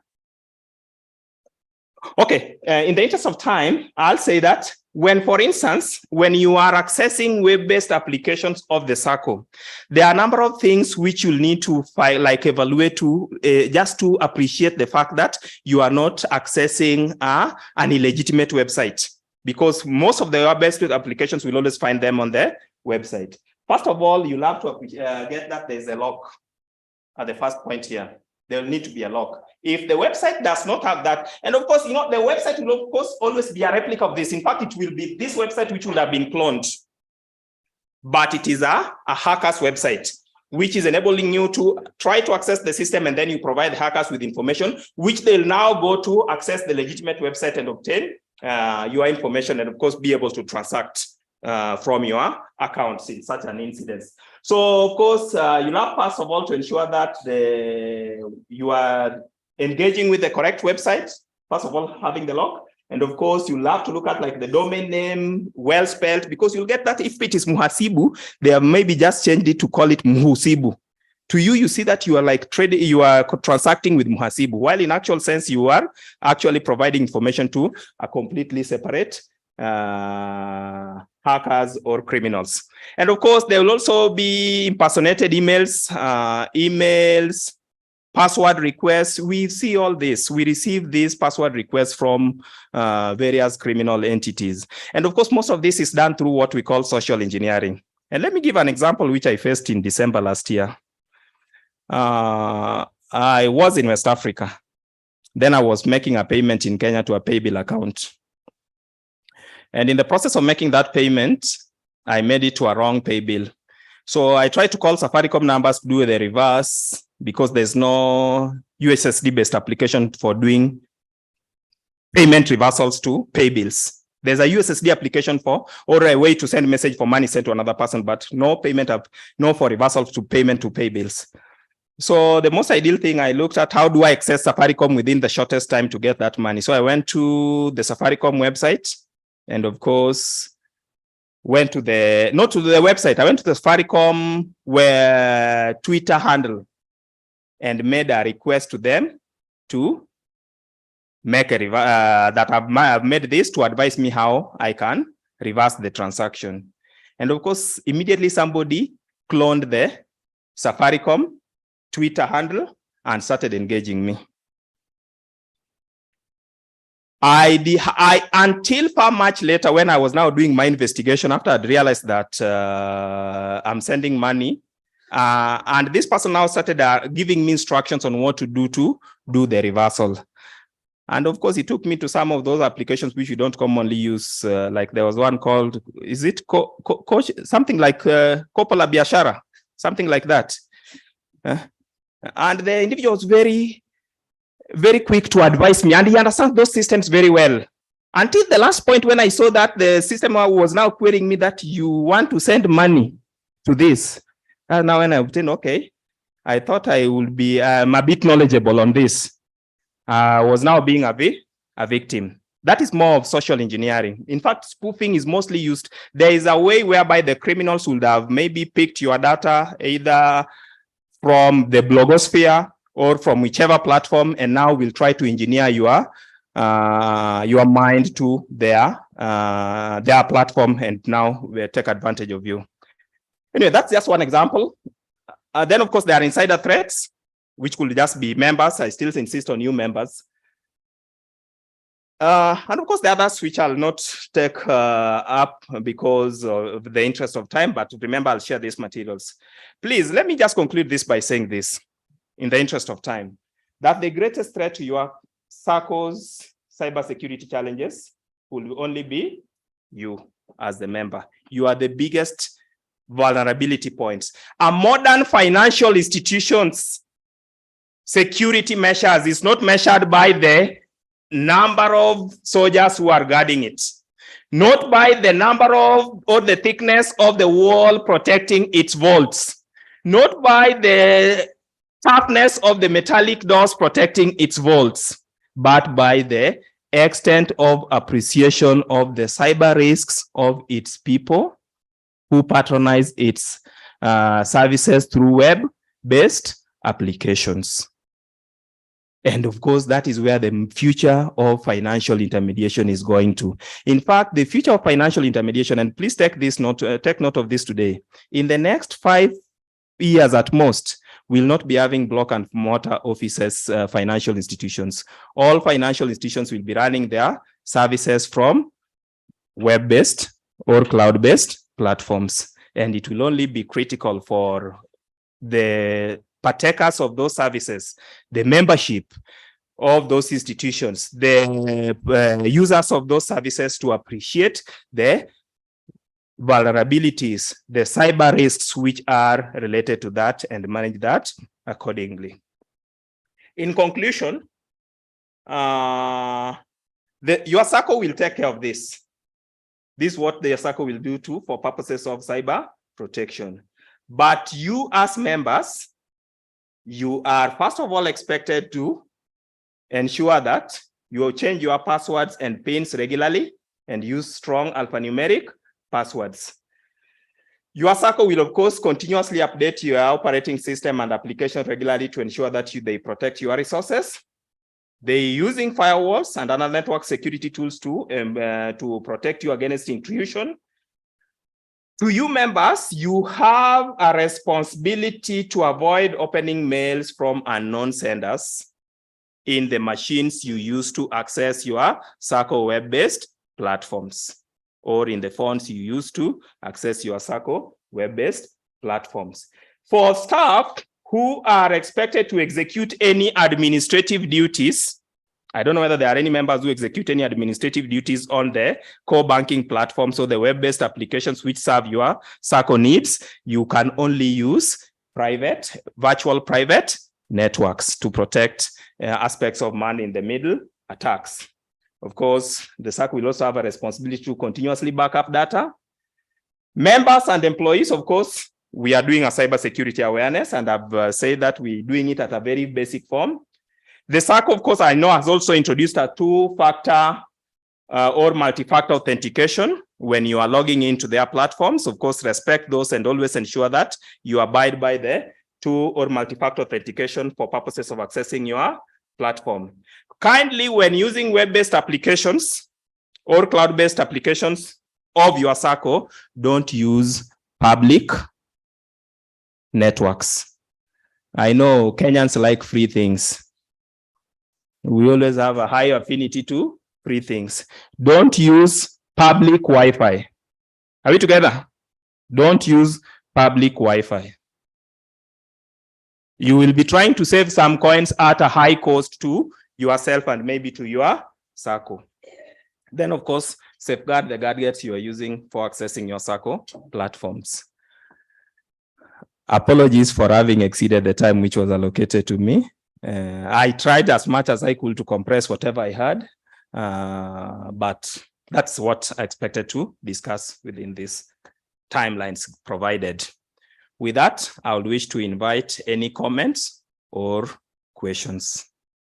The materials, remember, will be shared because I had to go through some discussions very fast, and I was not able to even share some of the discussions which I had scheduled for this. I'll invite any questions or comments for the entire discussion now, from data protection or from any other aspect of engagement you want us to have as far as your interactions with your SACCO is concerned. Only on legal issues and knowledge aspects based on what we have discussed. On other internal issues, I believe your leadership team will be here to respond to those.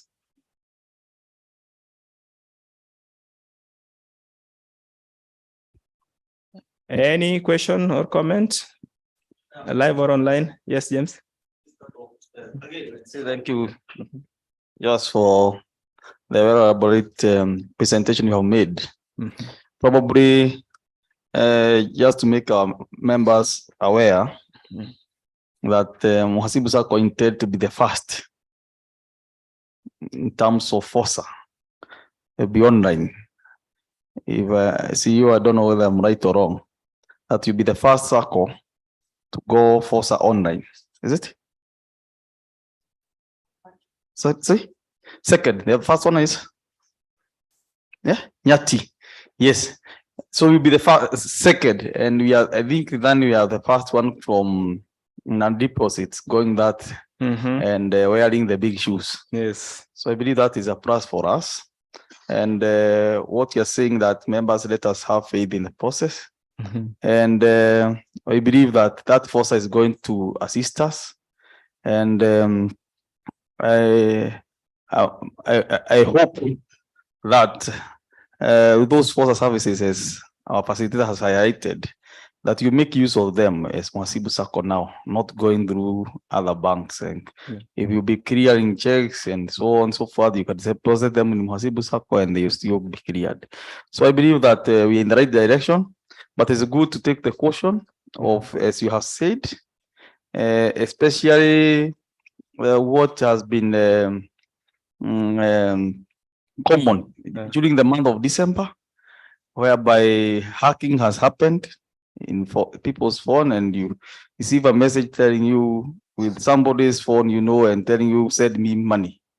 And you ask yourself, the first question you ask is supposed to ask yourself, should somebody borrow you money through an SMS or WhatsApp? Then don't be quick to think that yes, I'm in a problem and you can send me money because I've asked through WhatsApp and actually what we are told, and I concur with you, facilitator, is that this use of these Wi-Fi's. Public If you go everywhere, you ask for the Wi-Fi, you log in and so on and so forth. That's where these things are happening. So we also have to do our due diligence in that. Thank you very much. Thank you. Thank you. Any other question or comment? Either physical or online? A question. Yes. With regard to the VPNs, who are Yes. these service providers for these VPNs? Who are the Service providers to help us to know how we can also help ourselves to secure our information. First of all, specifically there are institutions, there are a number of institutions, of course, I wouldn't want to state a number because I'll be like marketing for them, but there are institutions which provide that particular platform or application, which will enable you to offer your services like more so when you want to, like maybe there could be your staff who are maybe offering administrative activities to the circle, maybe from the comforts of their own homes, or they will be in other jurisdictions other than using your circle's primary internal internet. Are we together?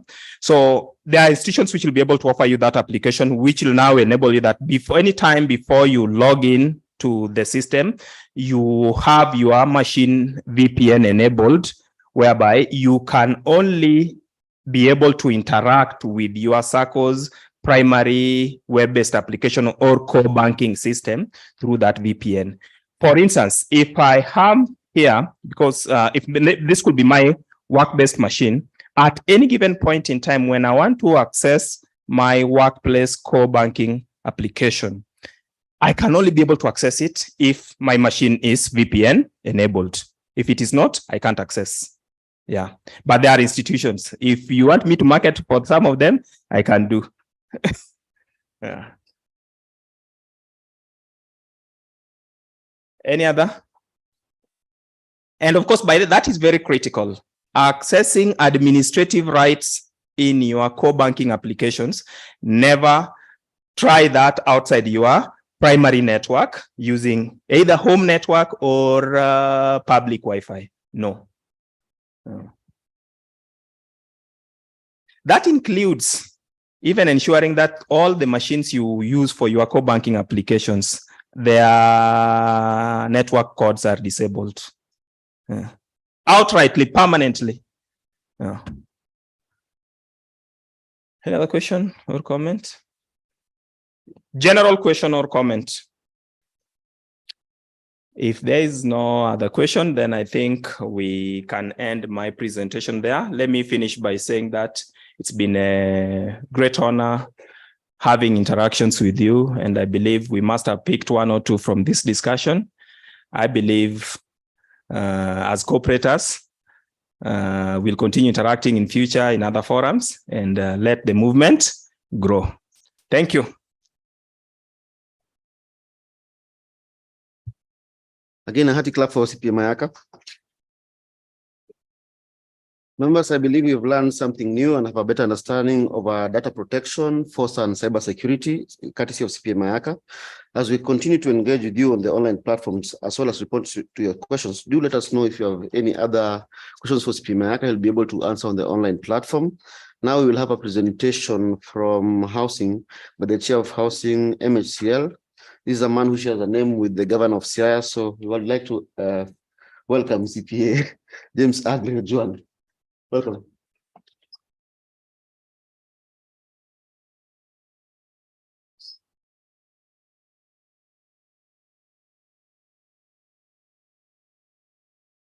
Sorry. I know I would say good morning, but I would like to say good afternoon. We are now in the afternoon. Board of Directors of SACCO, and the board of directors of Mwasibu and all honorable members. Good afternoon once again. Yes, Mwasibu Housing is a subsidiary of Mwasibu Sacco. It was formed in 2009. And the main aim is to offer affordable land to members and non-members. And so many members have gained through it, through the services of Mwasibu Housing. We want to thank the Kisumu members for always be customers of Mwasibu Housing.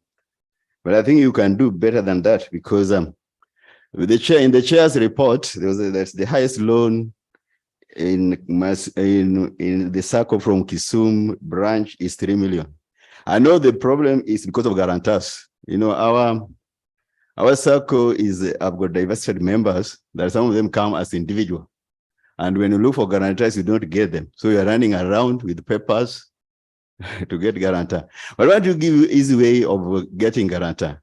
Come and buy land with Mwasibu Housing, and you will automatically be granted in future loans, and even that land that you're buying at 100%.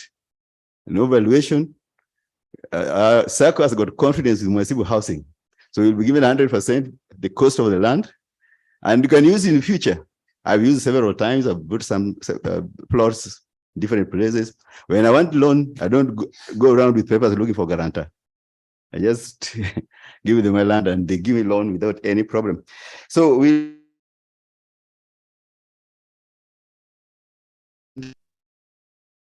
Cebu Housing, and I know we had land at Riyadh, which I think they were closing off.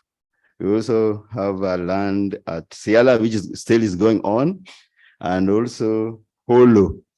I don't have much to say, but in my introduction, I introduced only board of directors, but we have also management. Our CEO was out, now he's in. The one who's going to give a brief presentation on our products, and also going to introduce some of the management members who are around. So now let me take this opportunity to invite Mr. Maurice Njagi to come and present to us our services from Mwasibu Housing. Can you clap for Mr. Come in, please? Thank you.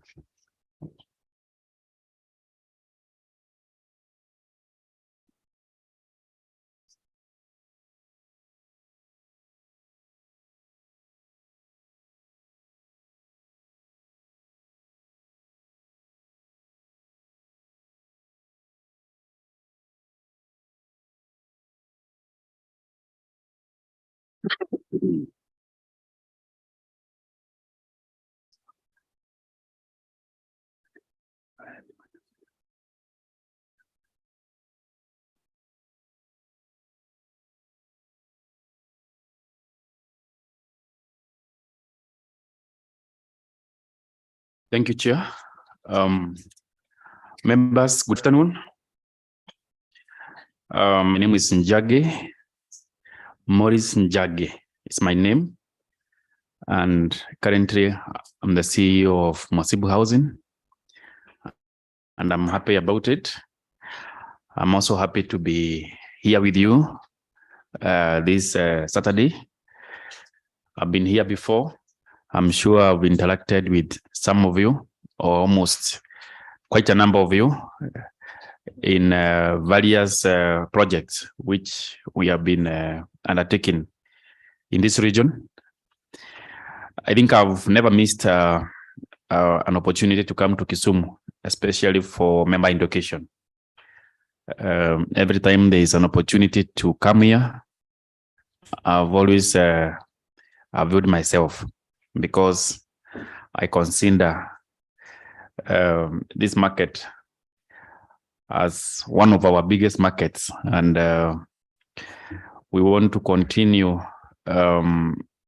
giving services and products which satisfy our members' needs.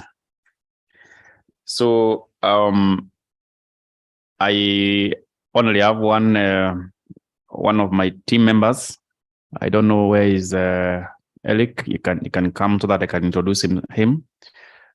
Eric, if you can hear me, you can come so that I can introduce you. If you find him, you can ask him to come. Yeah. So that is our staff who is usually attached to this region, and I'm sure some of you have also interacted with him. Once he comes, I'm going to introduce him. So as the chair said, Mwasibu Housing is a subsidiary, fully owned subsidiary of Mwasibu Sacco. Come, introduce yourself.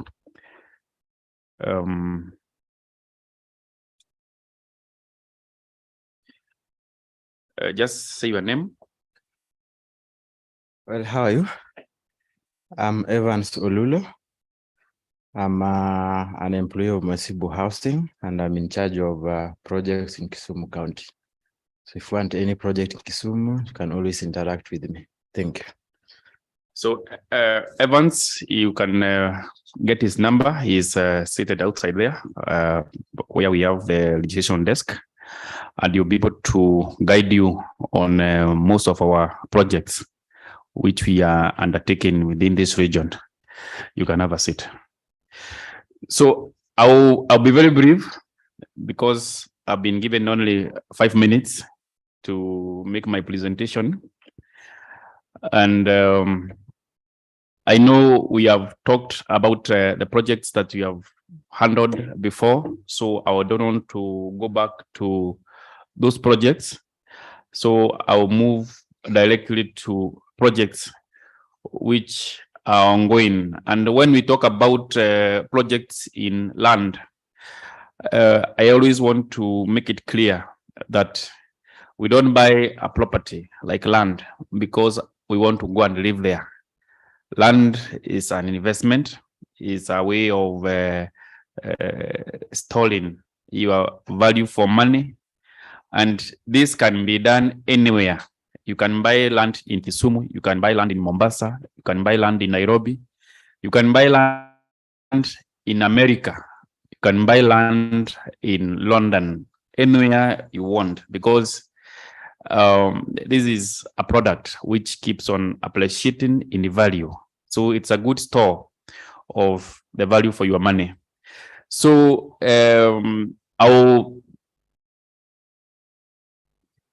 okay, this one is okay. So thank you. I'll be very brief on the products that we have. I know we have had a product in Nanyuki before, and some of you from this region participated in this project. Now we have a new project which we launched like 3 weeks ago in the same region within a very good neighborhood. And this time the product is very affordable because we are only selling at 350,000. And there are many things you can do in places like Nanyuki. Nanyuki is a very cosmopolitan area with very warm weather and good people around it. This project is not very huge, so we expect that within the next 2 or 3 months we should be able to close it. But it's a very good project for somebody who is interested in investment, and these are investments that recoup within a very short time. And everybody wants to go to Nanyuki, either for holiday, either you want some kind of a home there, or some form of investment for yourself. This is one of the best investments we have around that area. In Nairobi area, in Kiambu specifically, actually this is just on the border of Kiambu and Nairobi. We are closing on this project. This project we started in August, and this project we should now be closing in the next 1 month because we have less than 20 properties which are remaining in this estate. These are very good estates for somebody who wants to live or invest, because Today you are buying this property as 3.2 million, but within a short time, once people start settling in, because already this is a developed area, these prices are going to double or even triple within a short time. So as I said earlier in my presentation, when we buy these properties, we buy them knowing that you can still use them, as the chair said, you can use them as security for your future borrowing. And you can also use them for purpose of investment, and you can also use them for purpose of own use. We have another project in Kitengela, and I think this one we have talked about it in the past. Now, this project you can plug in and play. We have sunk in a borehole in this place. We have planted trees. The place now is looking very good, and there is electricity. So anybody who wants to live in a very serene environment, this is one of the most ideal areas. At only 1.3 million, you will get yourself a very good property within a very peaceful and serene environment. In Kisumu, we have these properties also, which we have been selling, and I'm sure very few properties are remaining. I know some of you have purchased properties in this project, which is in Riyadh, and I've given the description there, specifically where you can be able to get how you can be able to reach to this estate. And we have tried to do quite a lot of improvement. And when you go down there, you also realize that the neighborhood has significantly changed. When we came to this area for the first time, there was no road which was leading to that place, and we did a road from that water company. Can't remember the name of the water place, all the way to the river. People could not access, even the villagers who live in that area were not able to access their homes with a car. People used to leave their cars next to the water company. But now we made the road ourselves, and now people can be able to access their homes. The villagers, anybody else now can access their homes comfortably with their cars all the way. So this property is in an area which is well assessed by a road network. Electricity is not connected to the site, but it is not far. It is like 300 meters from where we are. You can see it. And there is another serious investor who I'm not very sure who is his name is, who also has taken the other portion and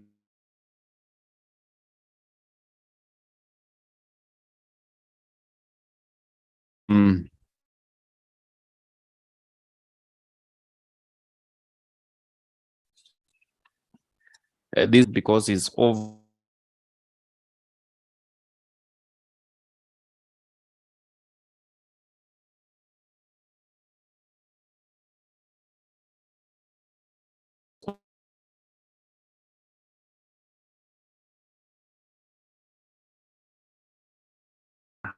because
start living there.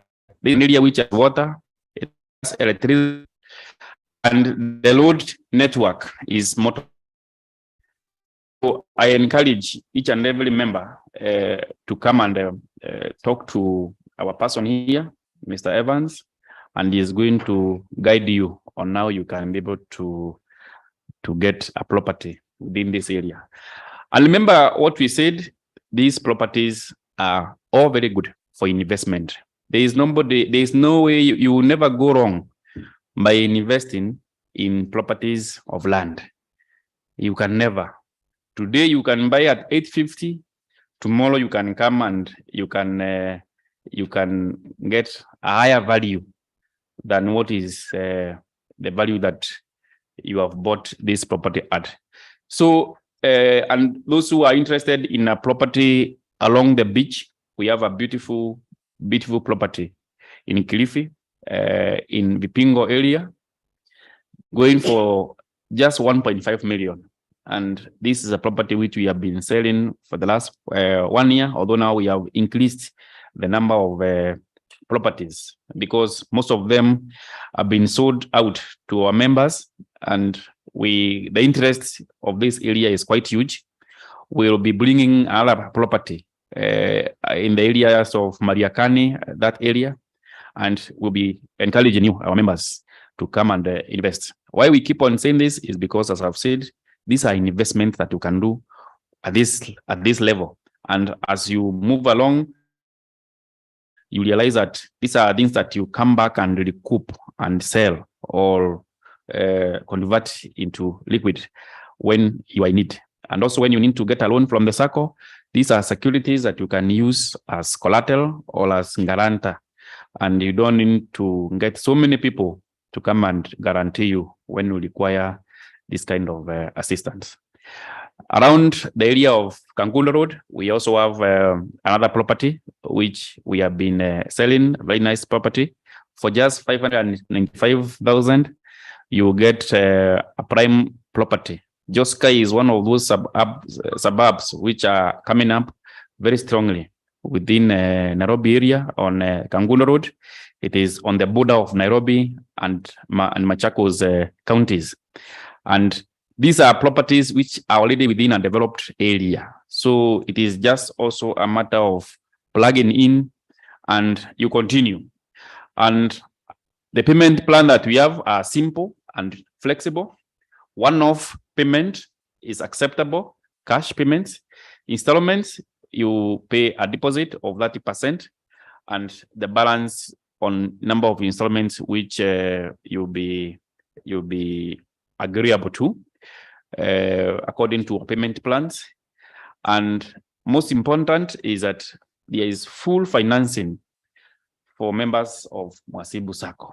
Full financing means 100%.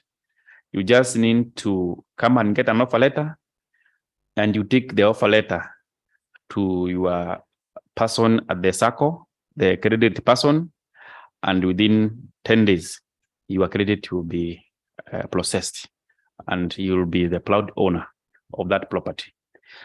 And I think that is where I want to end my presentation. And as I end my presentation, I know we have been told about next of kin. We have learned a lot about nominees. Nominees also apply when you are also buying properties. Please always ensure, I know we have been struggling with some people not willing to give us nominees. Always ensure that every time you buy a property, you also give us a nominee or a next of kin. Because if you happen to go and you don't come back, then we also have challenges, especially trying to identify who are the real owners or rather who are the estate owners. So we have tried to minimize those challenges in the past 6 months and also in all our new projects. But still we are having people who are not very keen on giving us those details. But I think from the presentation which had just come, I think now we are more clear on why we need to give next of kin details when we are purchasing property. Otherwise, thank you so much. I don't know if there's a time to ask questions or it is later. It is later. Thank you.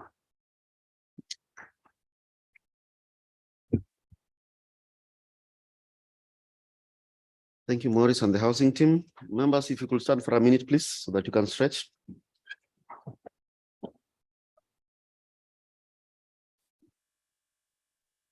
Please stretch. Okay. Thank you. Please have a seat. Now to close out the basically members have a seat, please. To close, members, we shall be taking the questions housing together, and if you can also you can ask questions through the chat. Just to close out this session, we shall be finalizing with the acting CEO of the SACCO, and after that, we shall also be able to take your questions and answers at the same time. So I would like to, at this juncture, welcome the CEO, the acting CEO of the SACCO. CPA Eunice, can you please? Thanks.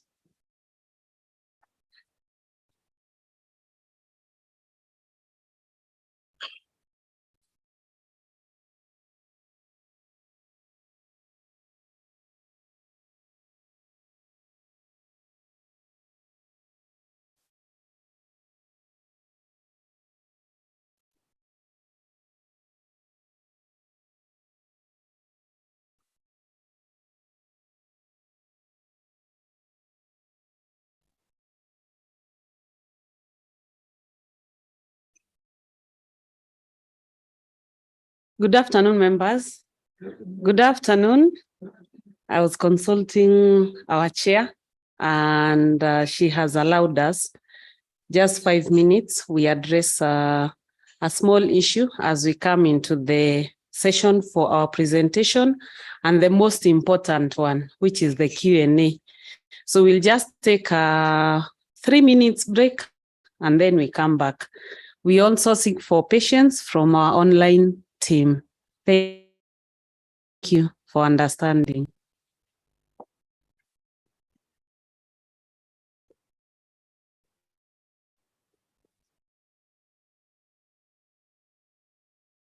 Members, you can take a health break, walk around, at least come back in 3 minutes.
Need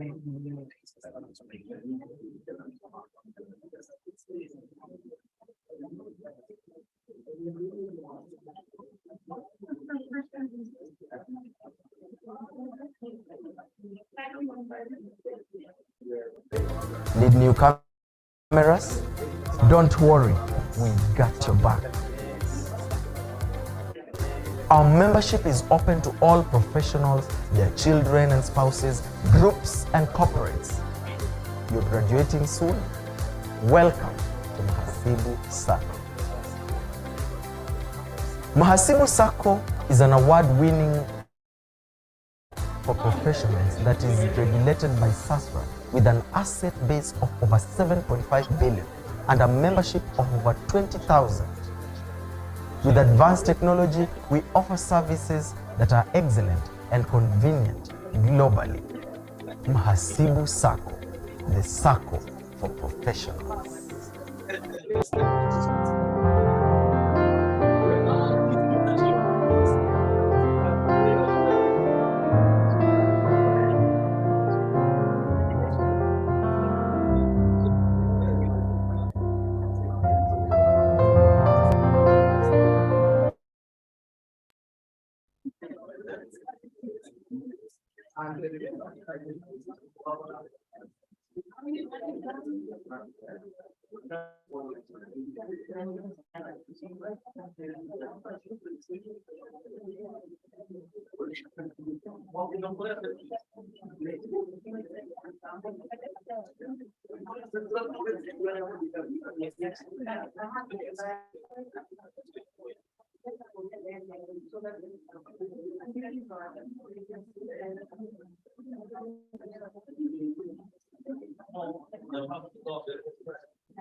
So members, thank you for your patience. We are just a minute away to addressing the issue.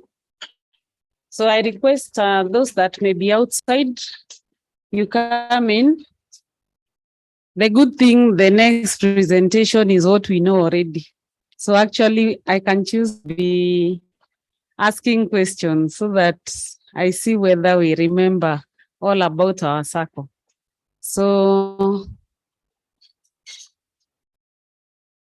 as per our program, I know we already should have done the Q&A, but because we still need to remind ourselves of just a few things about our circle, the opportunities that we have, and who we are, I'll take us through quickly.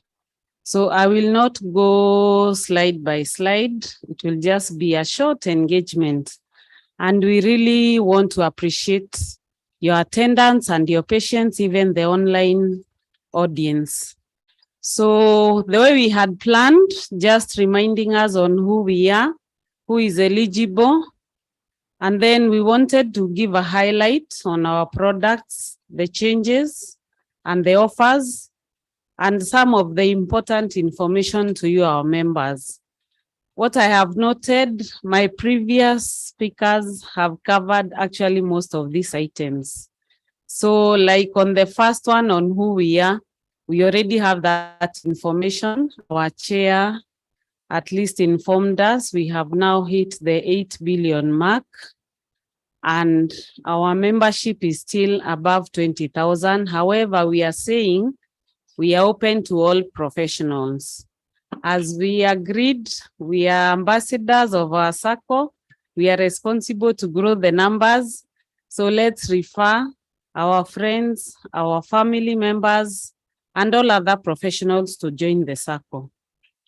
So in terms of our circle, it's still non-withdrawable deposit taking, but very soon we will be a deposit taking circle. And I know the presenter alluded to that, and also our chair. So in the course of this year, that's one of our strategic goals. And we know we are going to achieve it because you members already gave us the go ahead to do the deposit taking business. Membership is open to individuals. It is also open to our children. I'm happy. Today we have children amongst us. And recently we also opened to groups, registered groups, that is, registered chairmans, and also corporates. This is in a bid just to improve our numbers. In terms of eligibility, the details, again, we have the old bond, common bond, but now the extended common bond, and that is why we are now saying we are a circle for all professionals.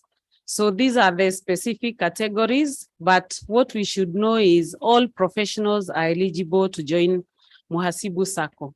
In terms of our product changes, late last year, the board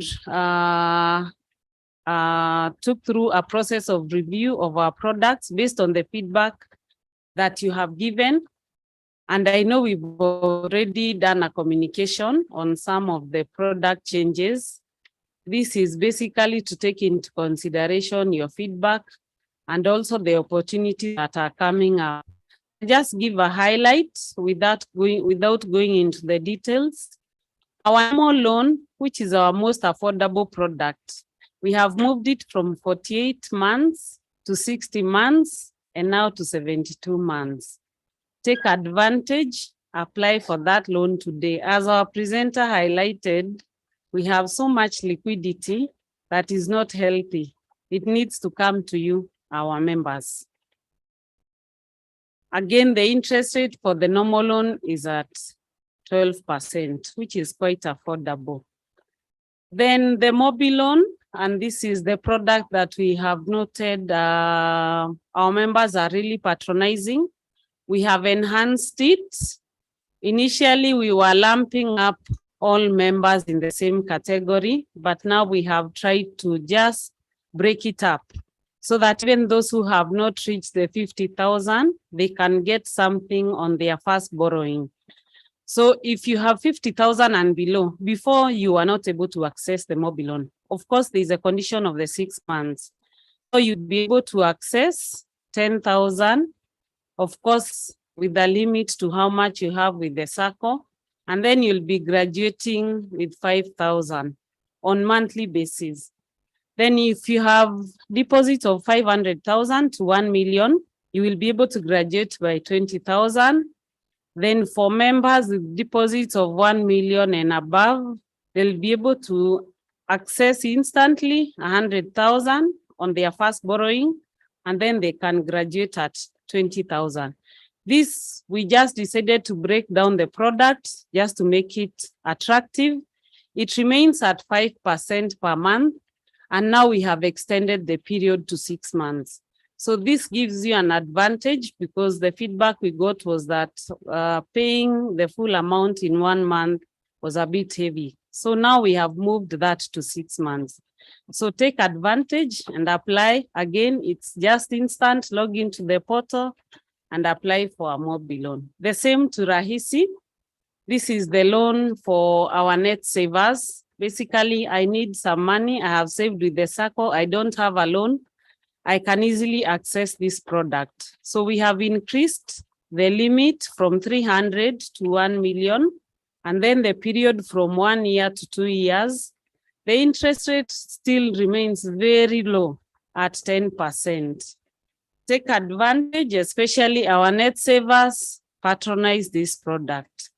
The gold loan, we have enhanced it from 72 months to 84 months. This allows you, especially if you have already exhausted your capacity. So it will allow you and it will ease your monthly repayment, of course, at 13% interest, and the capacity is at 5 times. So we encourage you to take up this product.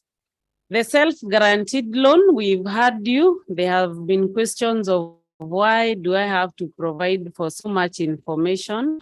And I'm just taking a loan within my deposits. So what we'll only require from you is a copy of ID. And of course, the terms, it's at 60 months and the interest is at 11%. The maximum qualifying is up to 95% of your deposits. Then to address the issue of risk management and also to mitigate on default, and the fact that, being an unwithdrawable deposit taking SACCO, we are also regulated by SASRA. And there have been questions of these huge loans that we are giving, because you realize our capacity is up to 50 million. The question has always been, what is the security for these loans? So what we have done is just added a requirement for anyone whose loan exposure is above 10 million. So there are 2 sections. For the first section up to 20 million, a third of the security should be an asset. And then 20 million and above, 50% should be an asset. But this is net of your deposits. So first we consider your deposits, and then after you consider your deposits, the remaining amount, then you have to provide us with an asset. And you'll find most of our members applying for these amounts will be able to provide an asset. Our current offers, the key one is the 5 times, which is quite attractive. Most SACCOs now are starting to copy us. So take advantage, being the first SACCO that rolled out the 5 times. So we are still retaining it at a maximum capacity of 50 million. So we put 31st December, but now it is almost becoming a permanent feature for our SACCO. So it's quite a good competitive advantage because it allows you to access more money to address your financial needs. Then in terms of the consolidation, we agreed on this. Our normal loan offset is normally at 5%. So we agreed not to resume the 5%, but just give an offer at 1%. So that will apply for this year.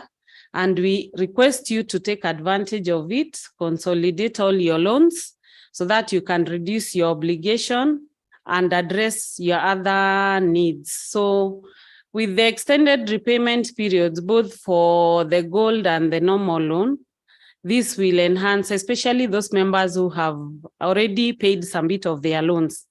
So we request that you also take advantage of this for those members with an existing loan.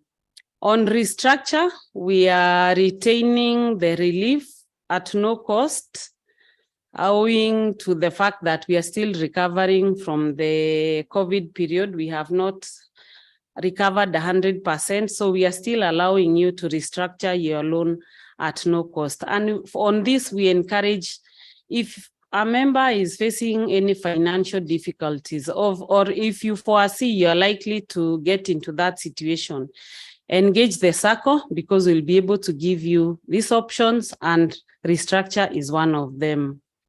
Then in terms of those that are rejoining, I know there was a question on what happens if you are a member and you want to come back, especially those that are withdrawing. For a SACCO, there is free entry and exit, so you can rejoin the SACCO. Our standard fee is 3,000, but the board gives an offer. So the offer of 1,000 still remains. You can rejoin the SACCO. Those that withdrew when they were facing financial difficulties, they are able now to rejoin the SACCO at a low cost of 1,000. So please refer your members, your friends who may have left the SACCO and they want to come back, they can rejoin the SACCO. Then in terms of additional information, we felt it's important we just remind ourselves the basics, the minimum requirement on share capital, which is 10,000. Our monthly contribution is normally 1,600, which is quite affordable. And then we have other products for the saving schemes. That is the holiday product, the ZAO, which is the fixed deposit product, and the child scheme. And you can patronize these products. Then we wanted just to remind ourselves that we need to be in good standing. And being a SACCO for professionals, this is an item that we continue to emphasize, that you need to remain as an active member, both on your contributions and also on your loans, just making sure that you pay your obligations. Now for savings, and I know our presenter highlighted on it, we have a very big number of our members who maybe were saving at some point and then they just stopped saving. And the Unclaimed Assets Authority now is really monitoring such deposits. And what we want to encourage you, it's only 1,600, which you can easily deposit through M-Pesa without really having to engage us. And this makes your account active. This makes your account not to be flagged as a dormant account, because when you're flagged as a dormant account, again, accessing loans become an issue until you activate it. And then on the interest on deposits, because we prorate, there is an element that you lose and your capacity is not grown over time. So we encourage those with dormant accounts to activate and to just ensure you save your monthly 1,600. On the risk fund, this one, the consultant covered it 100%. In fact, I was asking whether he knew we had this presentation, but the risk fund and the emphasis that we give, yes, we've covered the loans and deposits on insurance, but the issues that we are having all the time is when it comes now to the point of addressing when a member, on the demise of a member. So we've had so many of such cases, and the law guides us. Sometimes you feel like we are frustrating the next of kin. I know there are members who will, who know the next of kin and they refer them to the SACCO, but when they come, they find the situations are different. So what we are encouraging you as our members, organize yourself while you're still there, so that the challenges are not there when you pass on. So what the next of kin is eligible, it's 200% of the deposits, and we also cover a last expense of 150.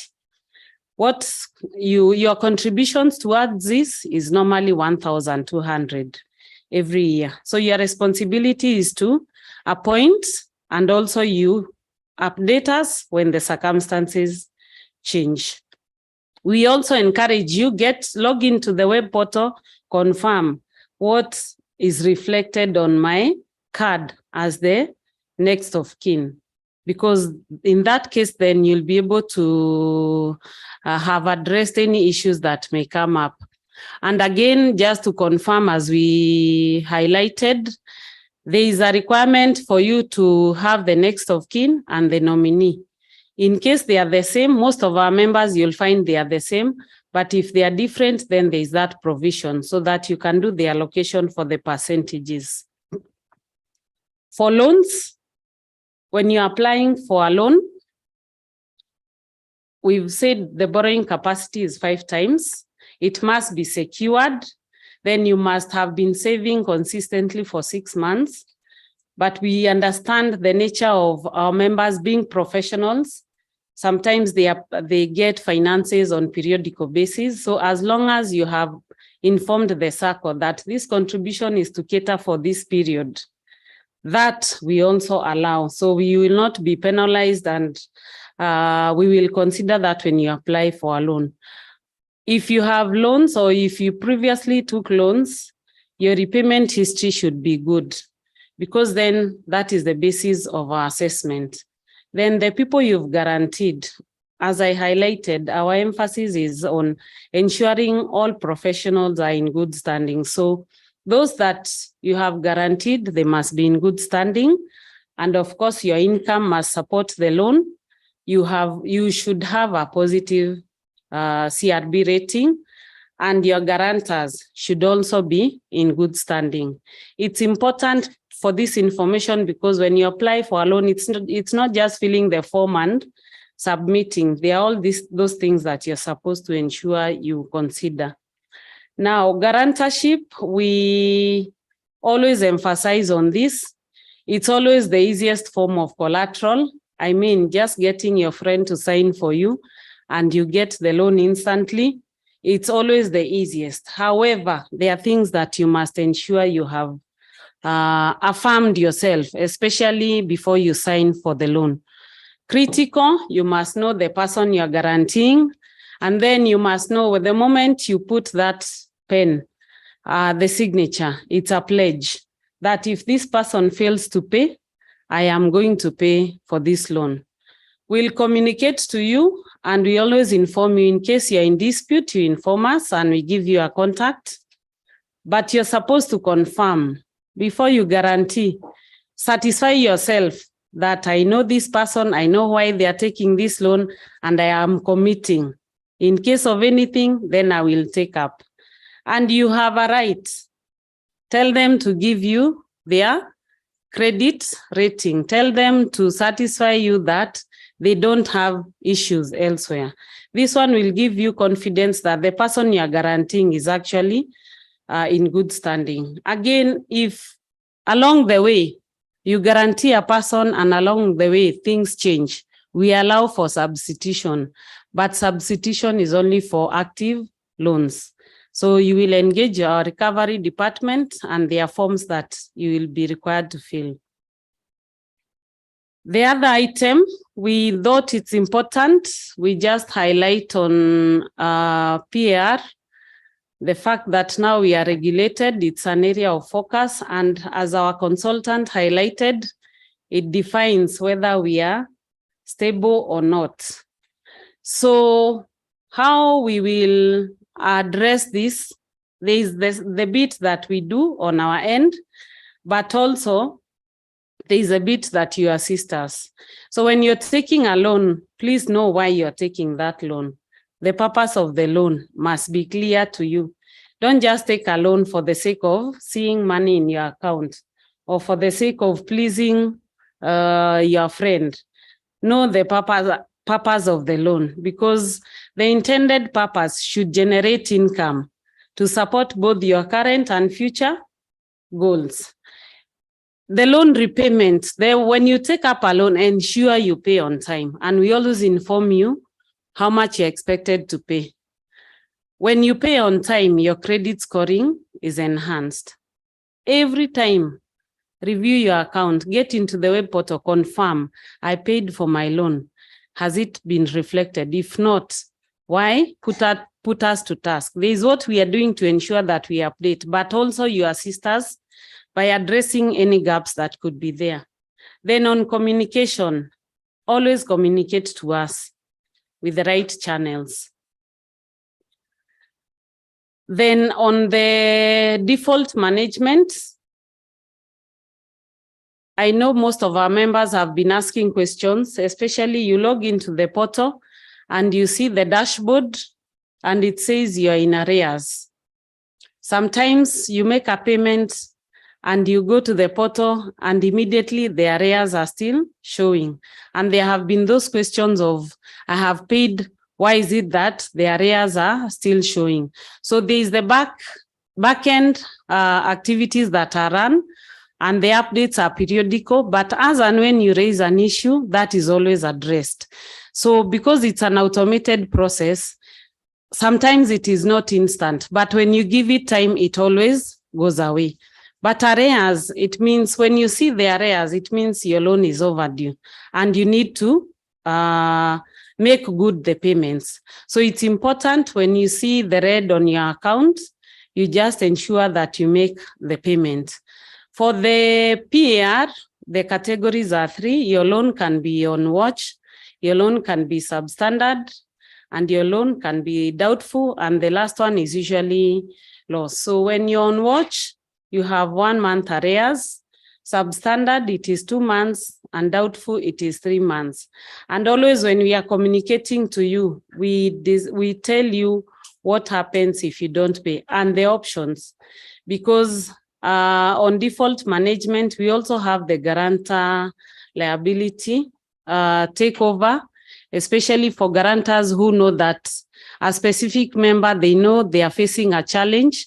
So there is that option, and what we encourage even the guarantors, in case you see a member you had guaranteed has been communicated to and is almost going into the doubtful category, engage the SACCO, and we have solutions that will address that issue at that particular time. Today, we also felt it's important we highlight on feedback and the complaints that you make to the SACCO. So our commitment is to acknowledge, and our timelines are 24 hours. The moment we receive that, if the same is not addressed, then we have an escalation matrix. First, you escalate to management, and then if you have exhausted all the levels, then you escalate to the board. And that has been working. And we encourage all our members to use the right channels on the complaints so that you have exhausted everything, all the levels before you escalate to the last option. But our commitment is to make sure that your complaints are addressed in good time. Very soon we'll go to the self-service option and you'll be able to file your complaints online. So that was our presentation. And we want to encourage all our members to engage us, even those that are here today. I know the CEO of MHCL introduced the team, his staff at Kisumu. So for the SACCO, we have 2 of them. We have Charles, and we also have Elizabeth. So they can just stand. I know most of you have interacted with them, but they are the ones who are assisting us. And anytime there is that change, we'll be communicating. So thank you so much.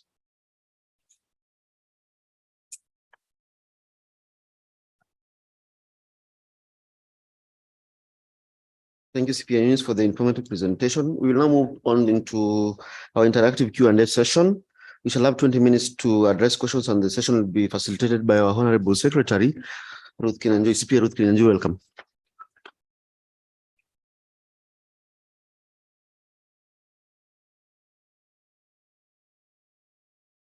Thank you, Director Hirari. Our esteemed members, Board of Directors of Muhasibu Sacco, Supervisory Committee, the Board of Directors for Housing, our facilitator, management staff of Muhasibu Sacco, ladies and gentlemen, good afternoon. I know you've been, it was a point where you've been given a lot of information, but thank you so much for attending our first hybrid Members Education Day. Of course, we are here to not only take the physical questions, but also the online questions. And I think, CEO, you can help me with the online questions. I know you, and I think we can have somebody take the microphone around for us to take questions in any area. I think we have somebody there with a microphone just to help us around. So it's our time now to talk. I know you've already been given a lot of information. Yes, sir. You can go first, and you can tell us, you can start by your name and also your member number. Oh, thank you. Wasonga Elon, member number 15084. Actually, I have two questions. Yeah. One regards the liquidity position that is now becoming a concern. Mm-hmm. And it's not the first time you're getting this. It's been a while. From 2019, people are not taking up loans. Sacco is very liquid. And it's like you have so much stock that is lying idle. I know there are policies within the Sacco itself, but they are not cast on stones. We can always change them to ensure it fits for the benefit of members.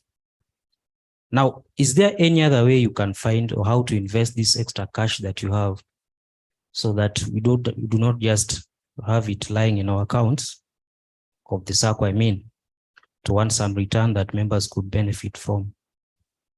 That is one. Two, it's something that is now also becoming, let me say, chronic, for lack of a better word. But I want to hear it from the Sacco itself, particularly the loans department. Sometimes when we negotiate those loans with you, members, you don't have so much time to go through, making such payments. So we usually entrust our bankers to do it on our behalf. And I'll speak for myself. Personally, I've had to engage my bank to do a direct debit for my end. Unfortunately, over time, I've been getting these messages: please pay your loan before such a time. Please pay your loan before such a time. In the previous years, the Sacco had deliberately ignored taking up those loan repayments. At the end of it, they levy interest. That was a bit suspicious to me, because if I have a direct deposit, direct whatever, which I do not have control over, why do I have to be, bothered to do the same? And why putting on default penalties on that? Thank you. Thank you very much. We can maybe take two more before we start answering. I know our panel, the directors and the people in front here are ready. Okay, who is? Okay. Good afternoon. Good afternoon. My name is Imelda, member number 22528. I have a concern and a question. My first concern goes to Muhasibu Housing. I remember sometime in our last meeting, there was a concern about the properties that are actually found for the members within the region. I still want to ask you to kindly find better properties for members, because when you're going for properties like in Riyadh, these are places that are already developed. There are other better places, say like areas like Miwani or Muhoroni that are still coming up. If you buy properties there, the prices are still a bit low. So that means that members would get a better deal. So kindly give us better properties like the ones you're finding in Nanyuki, in areas that are less developed, but they are promising. My other question is, what products are you going to have for non-salaried members? Because not all of us want to be on payroll. For example, I want to be a farmer. That means that I'll not have an income monthly, but I will have an income after a certain period of time, which will be lump sum. Yet I need a loan. Is there a product that would then serve people like us? Thank you. Thank you, Zelda. I think there were a few gentlemen here in front here. Okay, there's one at the back there with a light blue shirt. My name is James, member number 21848. My question is, can account be classified as dormant when you have a loan, you've not been making deposit, but you have a loan that you've been servicing? Can it be classified as dormant? The other question is, in an event you guarantee someone and he doesn't pay back, then you lose your deposit. What are the steps or measures can one take to recover his amount, his money? The other one is it possible for the SACCO to share the credit rating for someone requesting to be guaranteed before you give out the loan? Thank you. Thank you. I think we can take one more before we answer. One more. Yeah, thank you. This is Collins, member number 14103. Collins, where are you? Okay. Can I see him? You can stand. Yes. Yeah, I can stand. This is Collins, member number 14103. I have two questions and maybe one concern. Now, one, does Masibu allow for upfront payment so that like I can pay like 20,000 or 24 and it is spread for 12 months, and then so that I'm not in 6 months consistency? Number two, if I'm a guarantee member and then the member is almost, the loan is getting into loss, being recovered from my deposits, is there a way I can take up that portion as part of my loan so that my deposits become safe? And then now a concern,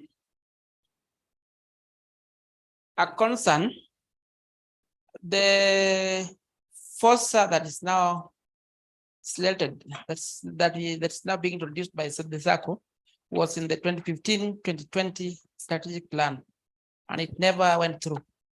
What are the strategies that this time around the SACCO is producing to make sure that this FOSA will now come a reality? Thank you.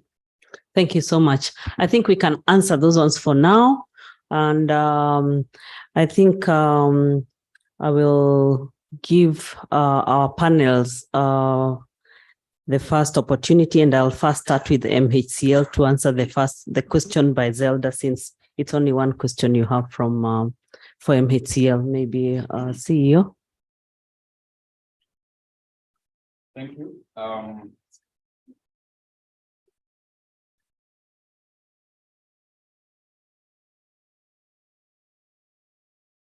Thank you, member. It is true, we have not been able to move to some of those areas, but in our strategic plan for 2023 moving to 2025, we have established, and I can confirm this one to you, we have established Miwani as one of the areas where we want to venture, and within the course of the year or within the course of the second quarter, we are going to introduce a product in Miwani. So, and many members have given us feedback about that area. But one of the challenges we face is also getting properties which are credible, because it's also out of fraud in the market. So sometimes you find properties, but when you try to establish the ownership, you realize that the ownership is not credible, and you don't want to lose members' money in such ventures. So this is an area which has been of great concern. In the last 4 years, there have been a lot of conmanship in land, especially in this region. But we are narrowing down to 2 properties within one area, which we are going to, once we establish that everything is okay, we are going to introduce to the members. So you are in our thoughts. Thank you. Thank you. Thank you. I think I'll go back to the first question by Mr. Wesonga about liquidity. And we are actually good, and compared to the industry, better in a lot of things, especially when it comes to cash flows, meaning that we have not found ourselves in a position we are borrowing to lend to our members, mostly because most of us members are savers. If you look at the last few years, if you look at the last like 4 years, we have improved our services, our products like twice or thrice, just to be attractive to you members, and to ensure that we are bringing something that can easily be absorbed by not only a normal by something attractive to the market, but even with all that, of course, we have seen a better uptake of product more than previously, and still our liquidity is still high because still we really mobilize a lot for funds. We have a very robust business development team that ensures that we have a good resource mobilization. That doesn't mean that the money sits in our account. No, we invest it to ensure that there is a return every month, and of course balancing the risk and returns to ensure that that money is bringing a return to the circle. The second question about Wesonga, I think before even I take it to Eunice, I'd like to ask the chair if she has a number of questions that she would like to answer to get back before we proceed. Okay, thank you. I just wanted to add my voice to the issue of the liquidity. It has been a concern, as Mr. Wesonga has raised. Just to add my voice onto it in terms of what the Honorary Secretary has already explained, we do invest the funds since our members are not taking loans in large numbers. But however, the interest we get from those investments is not as much as we would, or the returns are not as good as when our members take up the loans. And again, when we invest these funds with other investment, in other investments, which will be mainly banks and other people who offer investments, it's end up also sharing the benefit with those other people we are investing with. Yet, the reason for being a member of a SACCO, or the main purpose of a SACCO, is the benefit should go to our members. So why do we want to invest and help others to make money rather than this money helping our members? And that's why we keep encouraging you, our members, when you save, borrow so that you grow yourself. And one thing that was also highlighted by our facilitator, as much as we charge interest on our loans and products, at the end of the day, that interest comes back to you as dividends. So it makes a lot of sense for us to have the money circulating within our membership rather than invest it elsewhere. So we'll keep encouraging you, our members, take advantage, take loans, but at the same time, because of risk management, don't take a loan when you don't have a plan in terms of where you want to put that money. This being a circle of professionals and the genesis having been from accountants, we need also to ensure that we are applying prudent financial management, not just for the circle, but even for you, our members. We don't want members to take up loans. You use it for a purpose which will not add value to you. You default, and the money is recovered from your guarantors. So at the end of the day, you spoil your relationship with your guarantors, you spoil your relationship with your circle, and in your family also you get into trouble, because when you have defaulted that loan, so many people will be affected, and the first and foremost people to be affected is your immediate family. So we also, as much as we encourage you to take up the loans, make sure that you have proper plans of where you want to put those loans so that you don't default. So that is what I would have wanted to say. The other items I'm seeing they need to have the technical input from our CEO and the secretariat, but we can also give an opportunity to other board members who may want to chip in one or two comments. Thank you. Just to check it from the chair, the second question that Collins had asked was whether a member who has guaranteed a loan and has seen that the loan is in arrears can take up that loan as his own loan to protect their deposits. Yes, the SACCO has repeatedly done this for members who are able to take up loans where your guarantor is basically starting to default on those loans, and therefore you want to protect your deposits. And so this is arrangement that the SACCO is willing to consider. And therefore, if you are encouraged to do that, then you should be able to take that. And then I'll hand over to the CEO. I think before the CEO can come in, I just wanted to mention something small about what Collins had said in his third question, and that is about FOSA and having the fact that it was in the 2015-2016 strategic plan, and now what makes it different that we are ready to implement it this year. If you look at, this is something that we have done a lot of feasibility on, and we are actually not even taking the model that the previous strategic plan had taken. We've done our research, and it's not even actually that we are, as much as we are making more, we are making it to be more online, something that a product, something that members can always enjoy online, and some of those issues like our Songa mentioned, the reconciliation issues that of course we are experiencing can also be able to go down, and this is something that is going to alleviate some of these issues that we are experiencing.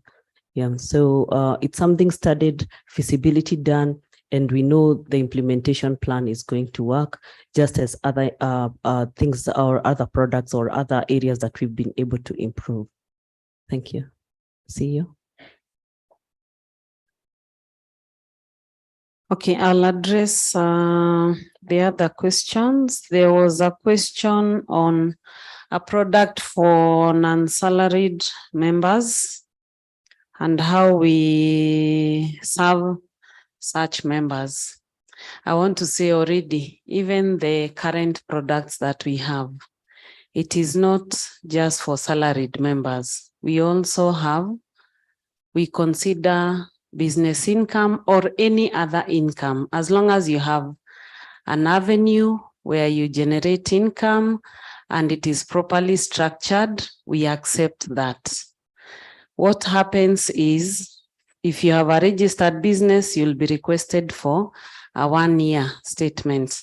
If it is just your personal business, I can say maybe you have a kiosk and you deposit money maybe on daily basis or on weekly basis, but in your bank account, we will ask you for a 2 years bank statement. So feel free to apply for that loan.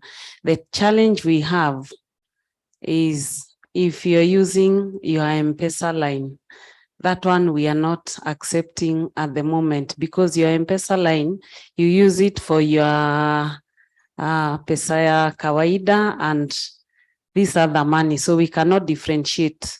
And it's for Lipa na M-Pesa, any other mode, for Lipa na M-Pesa, we accept that.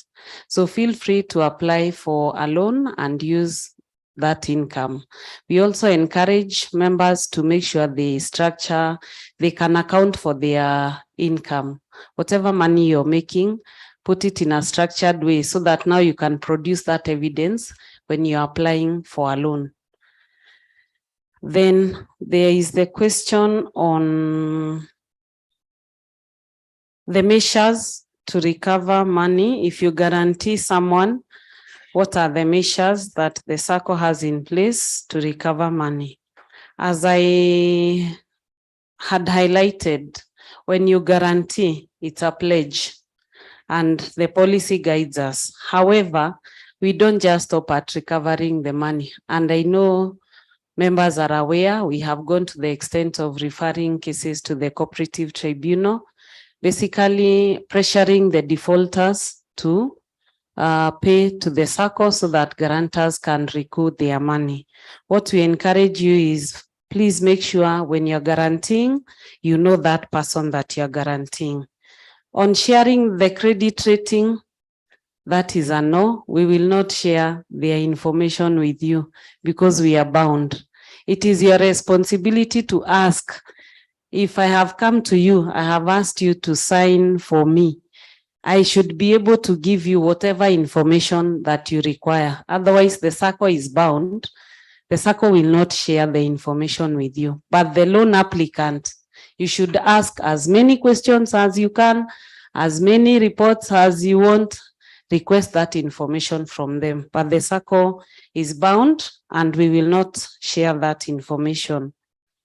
From Collins, there was a question on whether we allow upfront savings. Yes, but you must clearly give us the instructions and indicate that I'm depositing my 19,200 in January to cater for my savings for the year. What you need to make sure is it must be within the same year. So feel free to deposit in January and that should cater for you the entire year. I believe I've addressed, there was a question on dormancy. The fact that you are marked dormant, but you have a loan that you're paying. Dormancy is on your contributions, so you must save. And that is why you see the minimum per month is quite low at 1,600.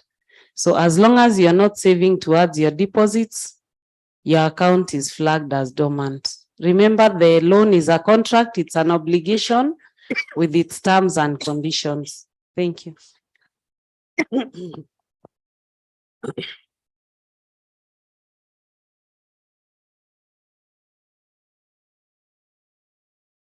Oh, yeah, there was a question on the direct debit. The fact that you have already set up the direct debit, but you're receiving a reminder. I want to clarify on the reminders so that members can understand. There is a general reminder that will go to all members, just telling you that remember to pay your loan based on the repayment schedule.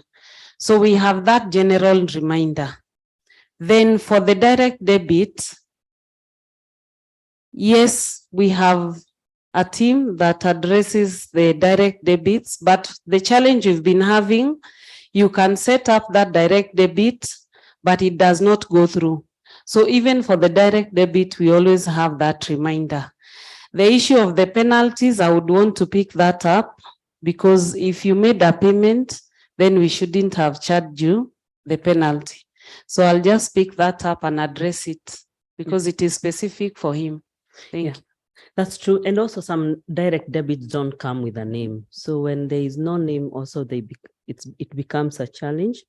Eunice, there was a question about credit rating and if people can get the credit rating of the people they are guaranteeing.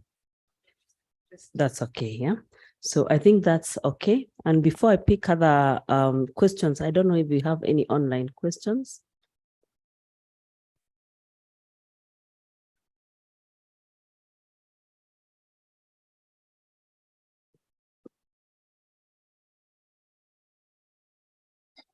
I'd like to confirm on the Q&A, We have a question that has not been addressed for Muhasibu Housing by Victor Ogondo. He's asking for Muhasibu Housing. The current payment installment is 6 months.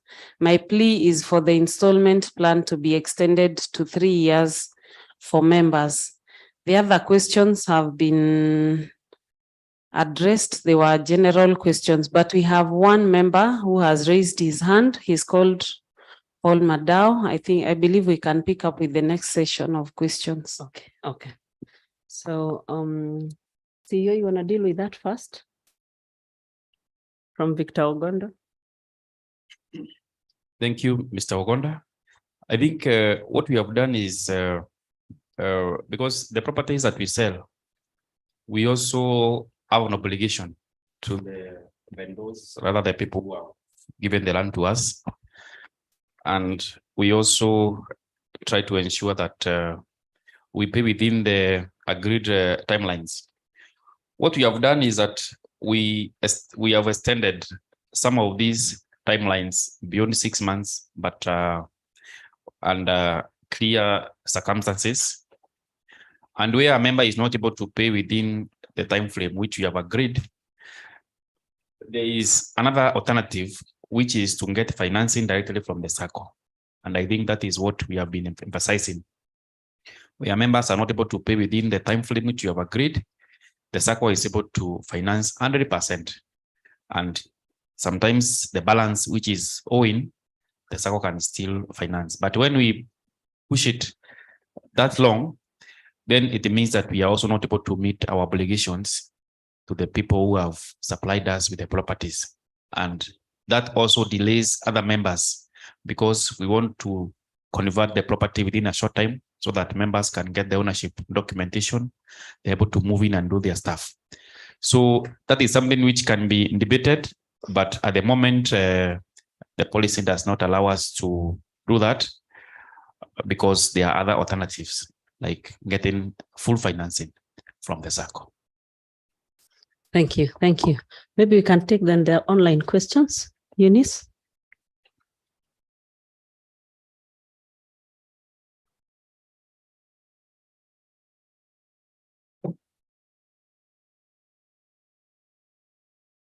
There's none, yeah?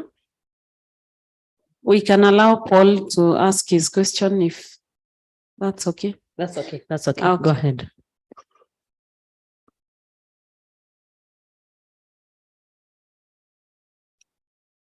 Paul Madao.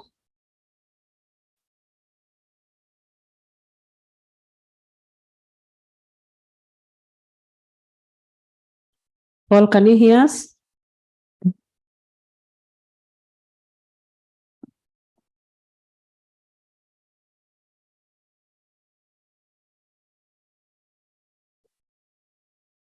Paul, can you hear us? If you can ask your question.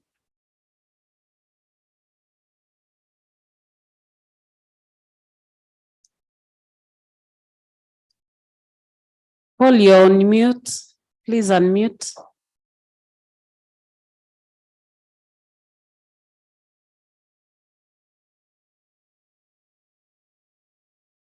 I think we can. Yeah, I think we can proceed with the physical members. So, any other person with a question? Yes.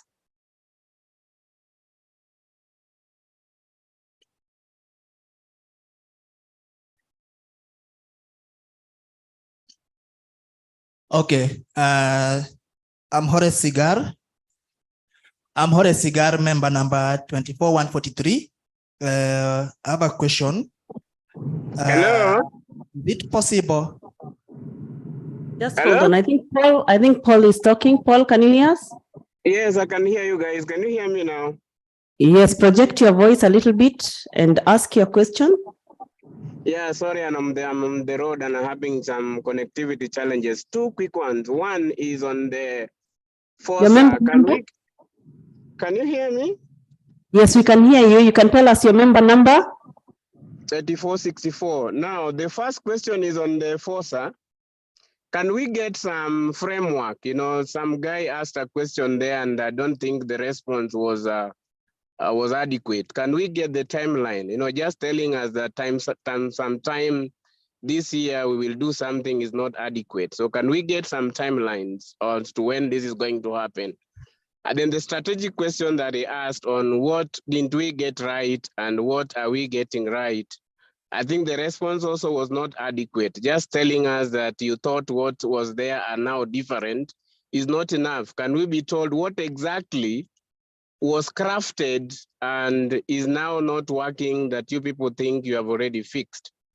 And then the last one, congratulations to the acting CEO. But in the last AGM, one of the fundamental take home was the fact that the management was not responsive enough.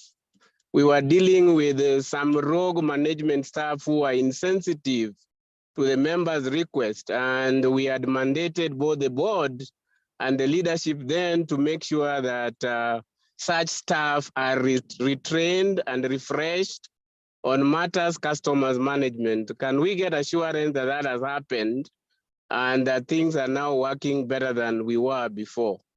Thank you. Thank you. Thank you for those questions. I think we can wait as we proceed to Sigar. Sigar, you can continue with your questions, and then we will answer together. Oh, there's Geoffrey online as well. Okay. Geoffrey, we are listening.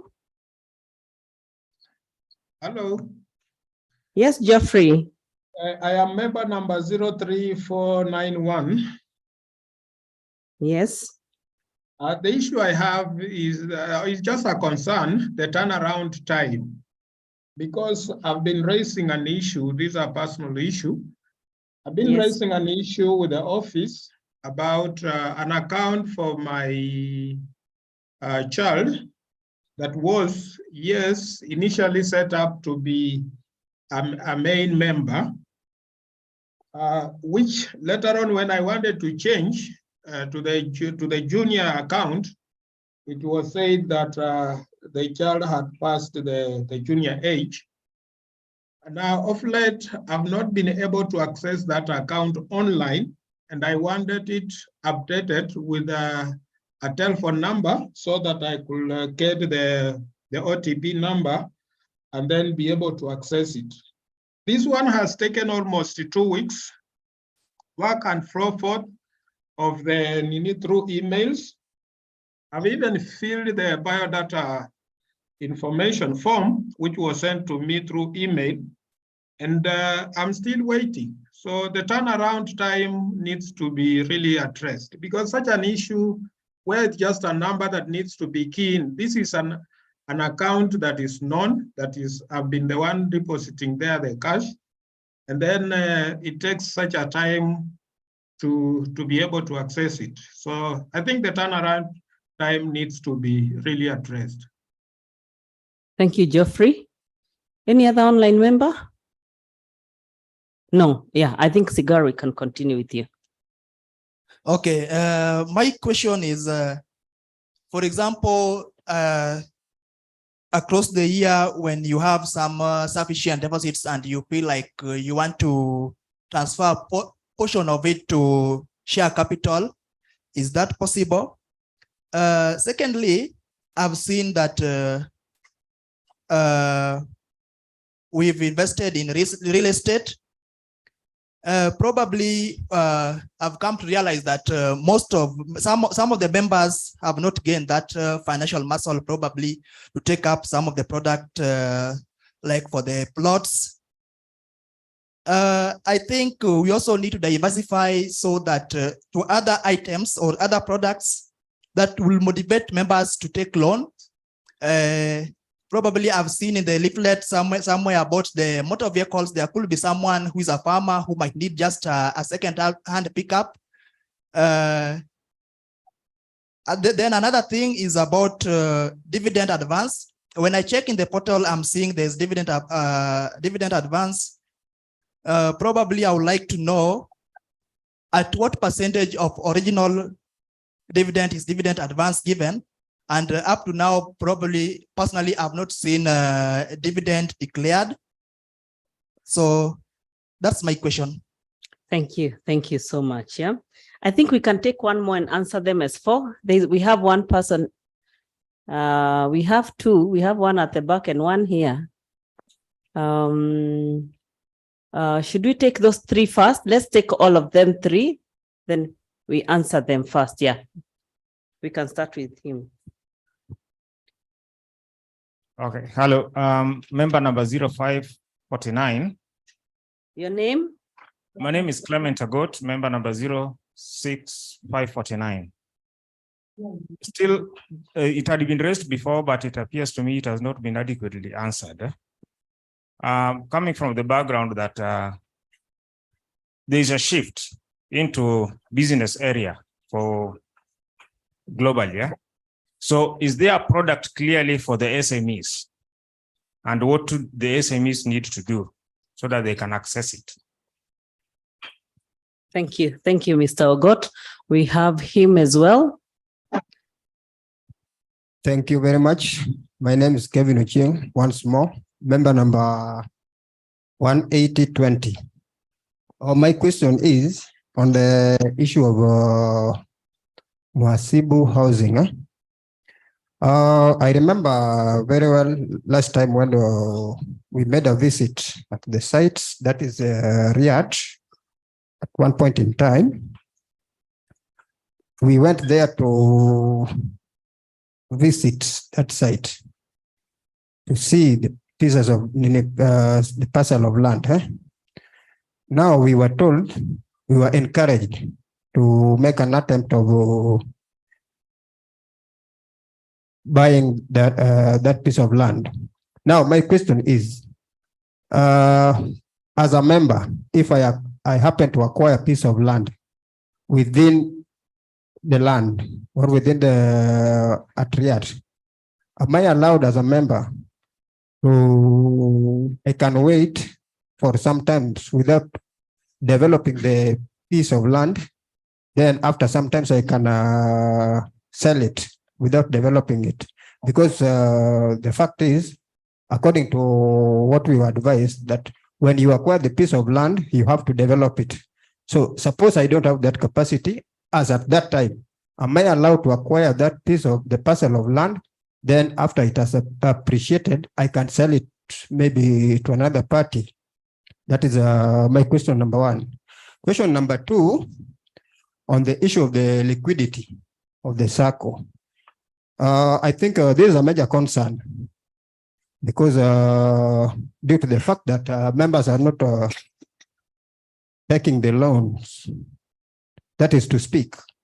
Now, it was a concern to me, of which I wanted to ask the question that is there a possibility that on the issue of guarantorship can be reviewed so that it gives members a chance or a leeway? Maybe you can a member can maybe have one guarantor or 2, something like that. Then the third, which is it is not a question per se, but it's just a concern. I think that what we have discussed here, I think it should be uploaded in members' email account, so that when we go back to our various places, we can get it there. Thank you very much. Thank you very much. I think we can have him and we first answer those ones. My name's James Odhiambo, member number 16819. My first question is that, is there a time limit that the defaulters is given to clear with the guarantors? Then the second one is that, is there a working relationship between the loan recovery?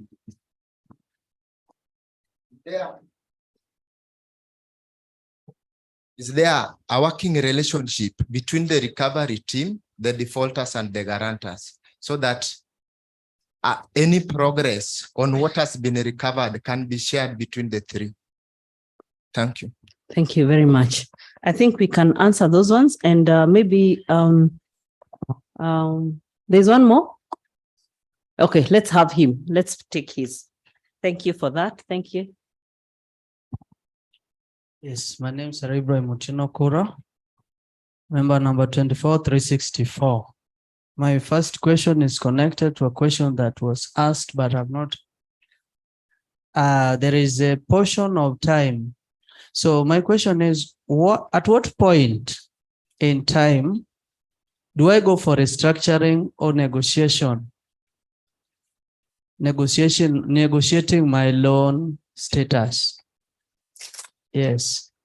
Thank you. The second question, I heard the CEO say that much as membership is for professionals, but now we are going for chamas. The question is, what is the product content? What is the composition of the product content for the chamas? Is it there or it is yet to be there for them to become members or to start saving with Mwasibu Sacco? Thank you. Thank you. Thank you. I think we can answer those ones first because there are many. And first we can go with Mwasibu Housing. So I think there are several questions. One was asked by Sigar about lack of financial muscles in buying plots. There's also Kevin about the plots, the development, and I think you can first deal with those. Okay, thank you, Chair. On the use of the property, I think I don't know how this one came, but when I was doing my presentation, I said that when you buy a property, you buy for different reasons. And one of them is for your own use. You can choose to buy a property because you are interested in the area. Maybe you would want to develop and make a home or a commercial property or something for your personal use. So that is a primary objective, maybe. There are also other people who buy these properties for investment. And we have seen quite a number of people who are doing this. And I also gave an example that some people are using their properties as collateral. You can use it for purpose of acquiring further credit from the SACCO. Number 3, you can also buy your property for speculative purpose. That means that once the property has appreciated and you can see there is a good capital gain, you can sell. And when you sell, you can move to a different property. So we don't restrict any of our member that when you buy, you have to develop. There are properties where we sold in more than 10 years ago and people have not developed. The others we sold last year, people have developed. So it also depends with any of the reasons that I've listed above. So there is nothing that stops you from buying and selling tomorrow. Actually, that is one of the best reasons why you should acquire property. And that is why I was saying that you can buy a property anywhere. You don't have to buy a property in Kisumu. You can buy a property in Kiambu.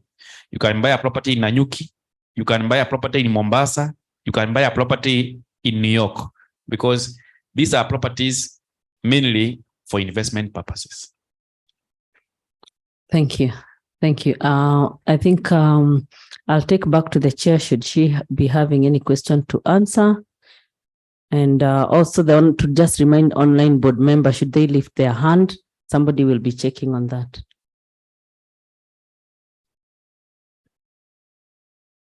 All right, thank you, Honsek. I want to handle the 2 questions that were asked by Paul Madao. And I want first and foremost to appreciate Madao for being very forthright with his questions. In terms of the FOSA, what didn't we get right and what do we think we now have right to roll out FOSA? To begin with, in the previous strategic plan, as much as the FOSA may have been there, the infrastructure was lagging behind. And as members will be aware, we also had the issue of upgrading our systems, which had lagged behind. And I'm happy to say that the current board has been able to ensure that the same has now been addressed. We have upgraded our systems. The systems that we had could not support the kind of transactions or the kind of activities that are carried out by a FOSA. But now with the new systems, with the new servers, we are now better prepared to be able to roll out FOSA. Another thing that has enabled us to make sure that we are ready is the regulation by SASTRA. By the SACCO now being regulated by SASTRA, we have also made a lot of milestone in terms of meeting the requirements that are required for us to operate a FOSA. So those were major things that were lagging behind, and now we have them right. And that's why we are ready to roll out the FOSA. In terms of the timelines, Madao was very clear, he wants timelines. We have a rollout plan, but I'm not going to give you very specific timelines. Why? Some of these processes are beyond the circle. I will give you just one timeline. We have set ourselves that by the end of the first quarter of the year, that is by end of March, we must have at least applied to SASTRA for the licensing. And that is beyond our control in terms of how long the licensing will be done. But once we have done the application and we get the license, the rest of it now will be easy to give timelines in terms of how to roll out. So that is the timeline I would want for now to commit. By March, we shall already have made the application for the licensing. It is also important I mention, in my remarks, actually, I had already also said we have already done a feasibility study. The issues that came out of the feasibility study in terms of areas of improvement, we have also addressed. I also talked of the approval by the members has already been given. That is another milestone towards implementing FOSA. So we are confident that we have the prerequisites ready for us now to roll out the FOSA. And we also mentioned that the FOSA we are planning to roll out is mainly going to be virtual. We are not expecting to be open in offices all over to manage the FOSA. We are looking at having this being a virtual FOSA. And when we succeed, we might actually be the first circle to roll out purely a virtual FOSA. Most of the other circles are operating physical FOSAs. In terms of management, a concern that was raised in the last AGM, dealing with unresponsive management was a concern that was raised in the last AGM. And I want to confirm as a board, we have taken those concerns and we took those concerns from that AGM very seriously. We've had sessions with the management team of the Secretariat. We have done training on customer service for the members or for the members of the staff. And as I said again, the focus for 2023 is going to be customer service. And I want to believe members can attest that the level of service, it may not be 100%, but I'm sure members who are interacting with the circle can tell there is an improvement. I don't know by a show of hands. Do you still feel we are where we were by the time we were in the last AGM? If you feel that, honestly tell us and we'll take it seriously. But if you feel there is an improvement, I want to show by show of hand, how many feel there has been an improvement since we had the last AGM? Okay, I can see very few hands. We will still take it up as a challenge, but there is what we have done. And I have also said that in the current year, that is going to be our focus. And we have said also that we are going to implement a call management system to be able to address our calls, to make sure that the calls that you make through the phone calls, they are addressed on time. And we have a system that can allow us actually to have statistics and be able also to hold the members of management responsible where there are gaps. We also said we are going to implement a customer relationship management system. It will also help us to continue addressing this. So members, feel free. When you encounter these problems, ensure that you bring them to our attention. We also took an initiative as a board to have a board dedicated email address. Where you feel that an issue has not been dealt with, escalate it to the board. When we rolled out this board email, we had quite a number of issues that came up, but with time, we are even going for a whole month and nothing has been escalated to the board. And that's where I was coming from when I was saying the level of service has improved. It may not be 100%. We are not yet where we would want to be, but we are taking the issue seriously. Our management team also, I have to commend them. They have really improved in terms of the services. The current management team that we have, they are committed also to make sure that these issues are being addressed. I think I will leave it at that. And members continue giving us feedback and we shall continue improving. For the rest of the questions, I want to, as the HONSEC had indicated, let us have members of our board who are online. If we have any that is raising their hand, they can also address some of the questions. Is there anyone of the board member? Okay. Member of the board. Anyone lifting their hands? If just go down, we see. If not, then we can. I can take the technical questions or the operational question to the CEO.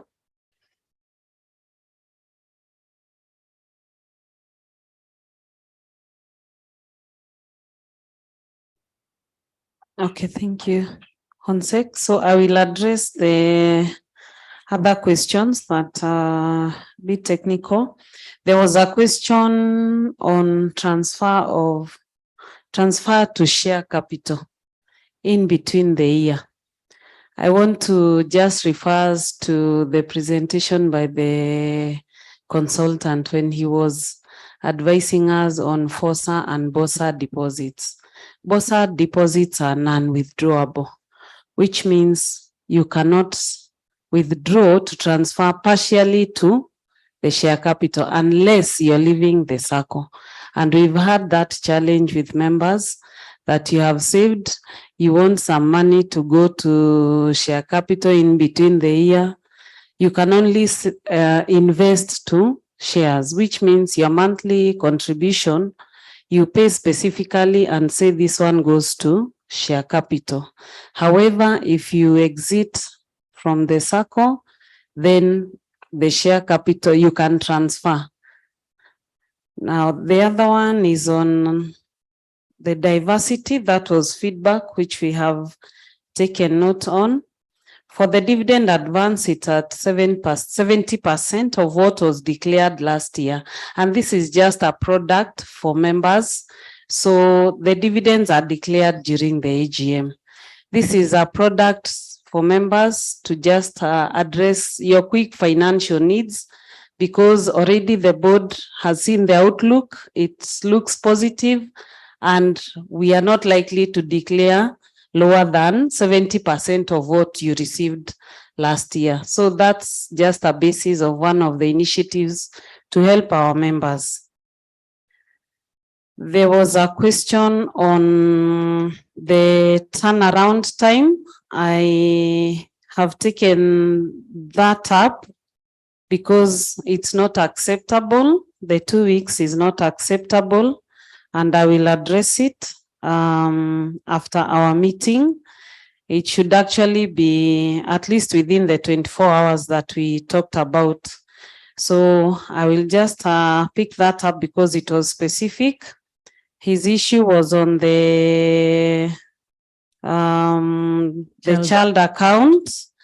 I know we initially used to treat the children the same as the membership accounts, and that was with the old system. But when we did the changeover, as our chair has highlighted, now we are able to have a member and you have your children under you.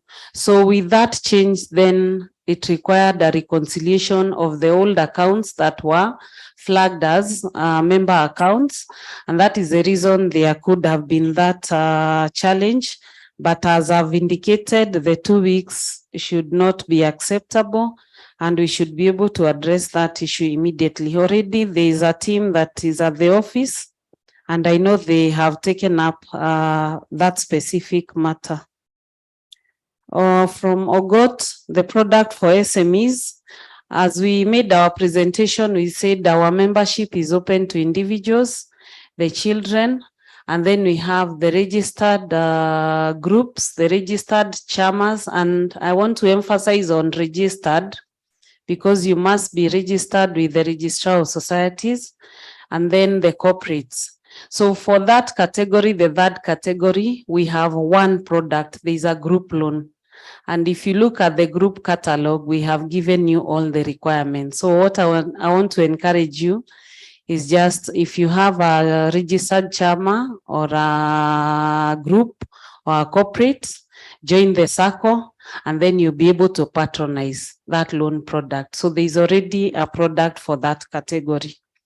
But of course, as we go forward with the FOSA coming into force, the SMEs focus will be addressed well. Muhasibu housing, that was addressed. Now from James, there was an issue on if we have a time limit that we give the defaulter to clear with guarantors. The time limit is instant because the expectation is the loan, if the loan has been recovered from your guarantors, then the obligation is actually due immediately. So what happens is sometimes the defaulters will take their time, but we continue with the push. And based on your comments and emphasis on what you have asked, if there is a relationship, that is what we emphasize on. You must be able to engage with the circle, the defaulter, and also the guarantors. The challenge that we've been facing is the guarantors will want to sort their issues outside the circle. And at the end of it all, the obligation still remains at the circle. So what we encourage is having a round table with our recovery team, that is the circle, the guarantors, and the defaulter, not from the point the loan is defaulted, even when there are signs that you're likely to face that situation, because then there are steps that can be taken before recovery is done.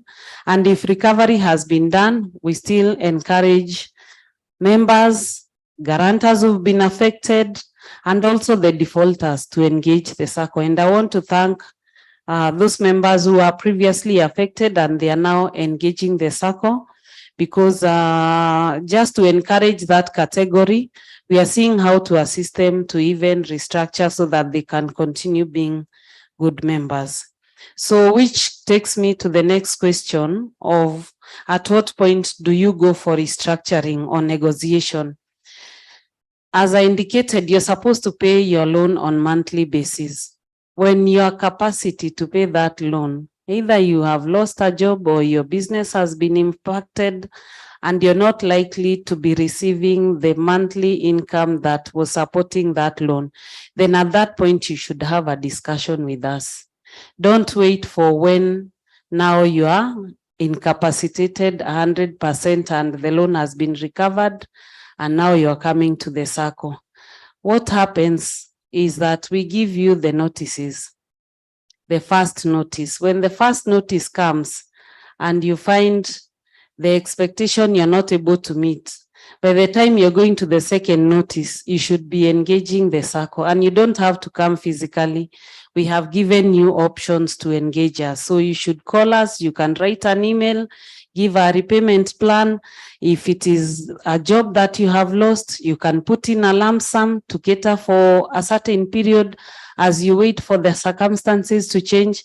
But the most important thing is you need to engage us so that we can see how do we help you? And you remain in good standing, because we must all admit circumstances may change and we need to accommodate that. What we encourage is don't keep quiet, just engage the circle. So I believe I've addressed. Yeah, thank you, Eunice. I think there was one, Kevin had asked whether we are going to upload all this information. Of course we will. And but he had asked about the issue of liquidity and how whether one can be able to have only one guarantor as an equalization of something to be sorted out by our liquidity issue. Maybe you can elaborate that better from a policy perspective. Okay, for guarantor, I think we allow one guarantor, so you don't have, there's no requirement of more than one guarantor. Members should feel free to apply. If one guarantor can support, as long as the loan is fully secured, that we accept. I think we have Director Charles raising his hand online. Yeah, it's okay. Director Mwongela, you can go. Thank you, ONSEC. Kindly, if one of you, ONSEC or CEO, can confirm I'm audible. Yes, I can hear you. Thank you. Members, our board representing us there, supervisory management, good afternoon. Good afternoon. Mine would like to bring the attention. I think the questions have been addressed adequately. Mine would be to bring to the attention of the membership of some of the products that we have. And I have in mind mobile loan. This is a loan, a short-term loan that is attracting a 5%, but currently we are offering it at 4% monthly. If you look at this product and its competition, the competition is the mobile-based products. So members, we shouldn't be patronizing the product offered by the mobile apps. If you want to repay your insurance policy, if you want to attend to something, fees, for instance, or you want to make payment and probably you are not in a position to arrange your finances, feel free to patronize this product. Mobile loan, you can access it either through mobile or on your web portal. And then ONSEC kindly allow me to also mention something that is happening in the market.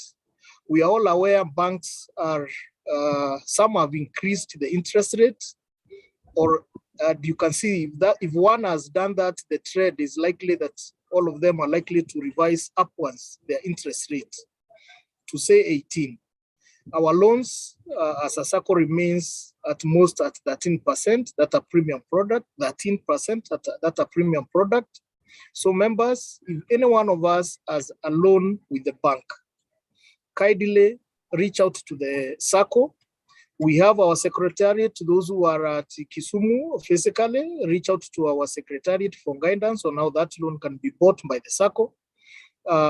Those online, kindly reach out to our to our staff, our secretariat. They'll be more than willing to assist you, so that, because the advantages, once that loan is acquired by the SACCO, the interest you are charged, still you participate in sharing it at the end of the year, just like will be happening in the forthcoming AGM when we declare the dividends. So members, let's patronize our product. That's the best way of using our liquidity. Thank you, and nice afternoon, members. Thank you. And the board. Thank you. Thank you, Director Mwongela. We hear you loud and clear. I am really, I can see our facilitator want to say something. You can be able to say it shortly? Sure. Chair, with your permission, I would wish to just buttress what you have presented, and your management and your colleagues have also highlighted on the issue of liquidity, because it appears like I lit a fire on aspects of liquidity. And it's good that we clarify these issues. Ideally, what we're saying I don't think we have a liquidity risk as Muhasibu Sacco. What we can say is that we have a liquidity glut, as in we have enough in our stores, which our members are not uptaking. And I will also wish to, from an independent perspective, to defend the board in the context that they have a very strong balancing act. First of all, this business of financial intermediation, what we do as SACCOs, mobilizing member savings and lending, is highly regulated. Regulated in the context that, first of all, you are required to have stringent credit policies. Because I heard of members talking that, why can't you people now lessen the credit appraisal process so that we can uptake more of these products? So stringent credit policies, which also require that your portfolio at risk is actively monitored, such that anytime it goes below the accepted thresholds, the regulator will be hitting on your doors and asking that, you guys, your portfolio at risk is not good, and you will be you'll be asked to question. So you can't lessen the credit policy. So you can't stringent the standards on your credit policy to enable members uptake more. Secondly, as a SACCO, the regulator also limits you, because unlike banks, you know, banks have two aspects of their trading, of their book. They have the banking book, which is now what they are lending, and then they have the trading book, because they have full-fledged experts on trading, who, other than the money which they are lending to their customers, any excess they have experts whom we commonly refer to as treasury dealers or assets and liability managers, who are actively engaged in trading in financial market instruments, including foreign currencies. In SACCOs, we are very much regulated, limited on what we can invest in and what we cannot invest in. Like in SACCOs, SASRA specifically says that you have to only invest in very liquid financial instruments, very liquid and highly secure financial instruments. So you see, that ties the hands of directors. We can only lend to you within the defined credit parameters which are allowable to us, which will enable us to limit our portfolio at risk.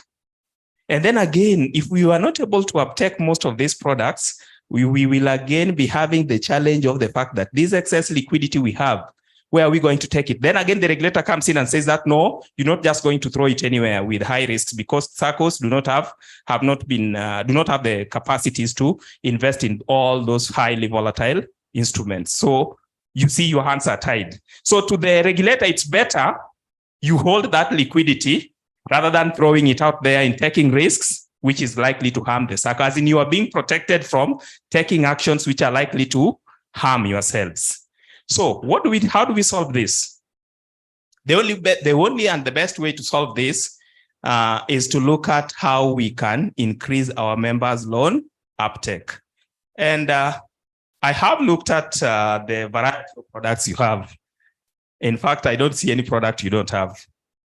You have like all the variety of products which you can imagine in the financial spectrum, whether provided by banks or other SACCO societies. And I've told you, I've had an engagement with STIMA, with the Kenya Police National, Mwalimu National, and I've seen that, in fact, like some of those big SACCOs even have more variety of products than them.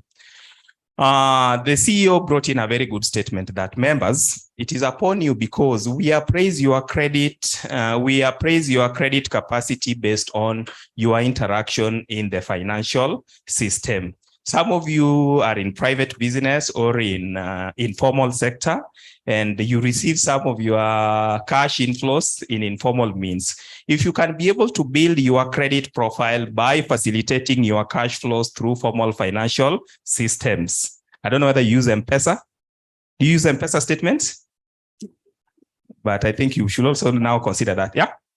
Okay, you use a bank statement. As we use even M-Pesa statements. If you can facilitate your cash flows in and outflows through formal financial systems, which will now enable the SACCO to do considerations on that, to an extent additional credit facilities to you, or to increase your credit appetite. Because what I have just noted here is like you are saturated.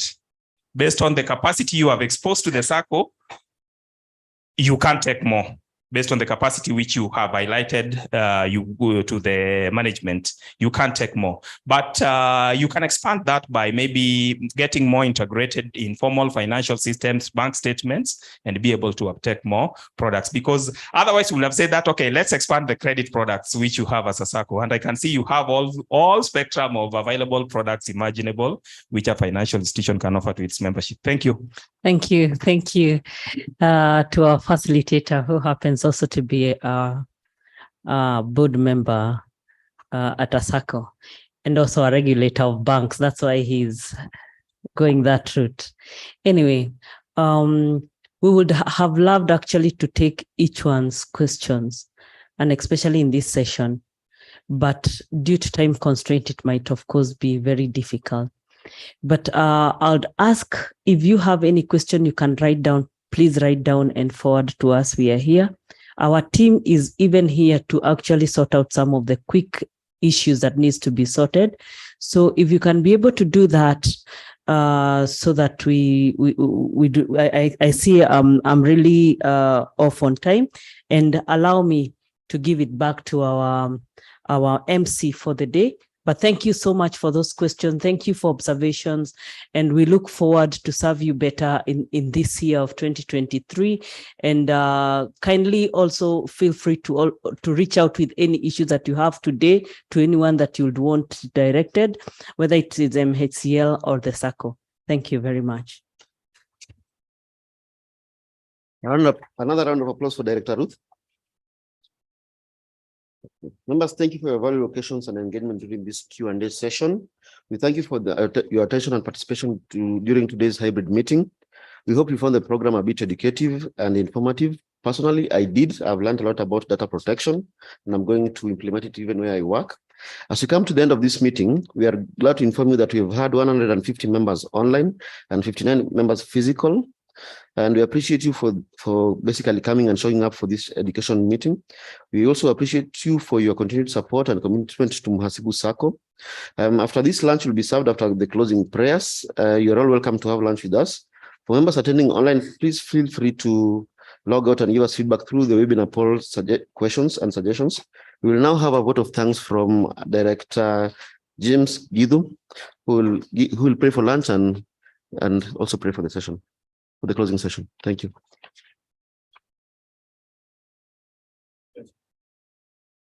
Thank you, Director Hilary Atito, for taking us through. Members, my duty is one, to move forward of ranks, and second, to pray. But before I do that, I've seen we have junior members. Can they stand up? I have one boy there. And there's a girl. There's another one I have seen. Can they stand up, please? Can they come here, please? Just come here. These are our future members. These are our future board members. We have to appreciate them so that as they come. Can they come? Can they come? James, you can come with her if she is feeling she wants to be dad. Can they come with her? James, can you come? Fine. Share. Can they come here? You must have a photo with these junior members. This is a rare opportunity, please. These are our future members. And I've donated one of my duty to go to him to pray. Where I come from, when you visit, there are people who give blessings. So you give a blessings and as we go home. And so take a photo, please. Thank you very much. Sorry, I had CEO come here. Join the photo and say what you want to say now. Need to appreciate our future members. Yes, sure. To appreciate them as they go to school, they can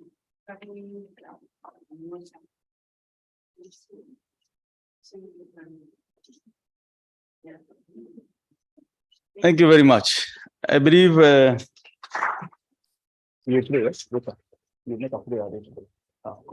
thank you very much. It's good to know that our SACCO has a future.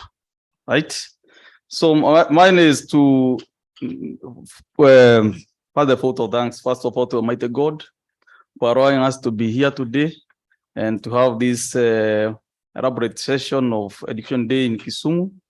CEO said that this is our first regional hybrid education day. And I believe that in the future, Chair, we will be having a regional AGM hybrid, whereby not domiciled in Nairobi, we can come to Kisumu, we can go to Mombasa, have the AGM there, then the people in Nairobi can also join us online. Hama namna gani watu wa Kisumu? That's one will happen, I believe so, very soon. And the other thing I want to say thank you for the members who have joined us today, those who have joined us physically and online, and specifically those who are here on physically. You have taken your time to be here, and we appreciate you for that. And I've met one of my friends who I worked with him sometimes, called Pascal Mwenje. Pascal uko wapi? He works for the government of Kakamega. We worked with him sometimes, a place called Mwingi, 2010. I was doing consultancy there. So I didn't know that he came here, so I was very happy. The other person is Collins. Collins, thank you very much. I was to say thank you that I've been following you silently in your online engagement, and I can say that you always engage with the chair here, and I believe, Chair, you have an opportunity to have a photo with this Collins later. Also, mature, elaborate engagement, just for the sake of growing the circle together. So Collins, from bottom of my heart, I say asante.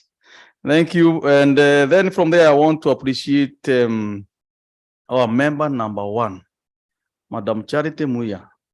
I also happen to serve with her in ISIFA, Institute of Certified Financial Analyst Disciplinary Committee. I serve with her there, and she is member number 001, but she has never missed any of our activities. Thank you very much, ma'am, for working with the circle and also giving the support. You, together with the founder members who founded this circle when we were toddlers and some were not born. We appreciate you people for starting the circle and being there up to now. Next, I want to appreciate past board members who served the circle diligently and left the circle honorably after serving their term. Again, Mwasibu Circle is where we have put that crowds of corporate governance that I can go for 6 years. Then I can go and cool. Not that I can go for 18 years. We also try to test other expertise. And I believe they did their part. I appreciate you, past board members, and thank you for taking circle where you are able to take it. I believe that the team which are there now understand we are at 8 billion. Looking at the projections, financials, I believe that I'm sure that by the end of December this year will be around 10 billion. And I believe that we are going far. So thank you, past board members. The other one, I want to thank former CEO and former staff. There's 2 former CEOs who are online. There was the immediate former CP Anthony Kahoru. There is another one who was online, Jack Ngudo, who comes from this region. We appreciate you again for the role you played during your time. And now that we are in with Eunice here, I believe she also is taking us somewhere, whereby we are all going to be happy. And also former staff, other former staff, Judith Ching and the rest who just left recently and joined other circles in higher capacity. So that means that Muhasibu is what do you call it? We are growing readers and members. When our staff move from a circle and go to other circles to be CEOs and general managers, we should always appreciate and say thank you that Muhasibu has really produced people who can be in other circles. The other one I want to appreciate my facilitator, our facilitator, Joas Mayaka. As he has said earlier on, we met in other places, myself and him, in terms of consultancy, particularly in circle movement. And then I didn't know that I'll find you here, brother. But I thank God for you. Whatever you have taught us here, I believe it's going to help our members even after this. Thank you very much and feel appreciated. And the other people want to appreciate is the technical support providers who have been with us since morning to make, actually they were here yesterday. They did dry run yesterday to make sure that this hybrid education day will be successful. So we appreciate you, and as Muhasibu Sacco, we see asante. The other one is, and the last one is the hotel management, Sovereign Hotel, which has offered us this facility. And we are used to go to Acacia, but now we have experienced this again. Let's see. And we believe we are thanking you in advance. We're hoping that your food is good for our members. And but take our thanks, and we believe that we will be able to come here and visit you again. And I believe I have said Sunday to all. Sorry, last is Muhasibu Housing team, a subsidiary, and your chair, James Ojwang. Thank you for listening to the members, their request. I believe you heard the questions of the pros of the which are available to them. Small, she was very particular, and she gave particular areas whereby that you can explore. And see, she never failed to mention there are many areas. There's a place called Dolly somewhere. Yeah, and I happen also to be an investor there. The road going from Rwanda and go to Siaya, then you branch somewhere there. I also happen to be an investor. So that is around 2010 when I was working around this area. And it was a very good place. Muhasibu Housing, you may consider. Yes. Thank you very much. And I say thank you. And we see you again. Make sure that you attend our AGM online and physically. And as I always say that, take Muhasibu Sacco activity very seriously. This is your Sacco. I always encourage our members, take it as your wedding day. If you cannot miss your wedding day, please don't miss Muhasibu Sacco activities, because this is your second home. And we want to grow with you financially and make sure that at least your business grows and also your investment. Thank you very much. With those few remarks, now, my friend, just come and say a final prayer and say a blessing. Who can give him a mic, please?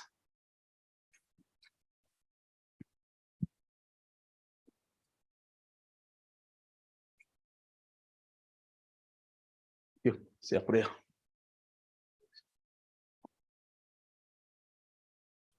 Can we please bow down for a word of prayer? Oh Lord, thank you for the blessings of life and this meeting. Bless all the members as they will be living. Bless our lunch in Jesus' name, I pray. Thank you very much. Clearly, you have seen that we have a future and you have to nurture these people. They will be the future board members and the CEOs. Thank you very much. Thank you.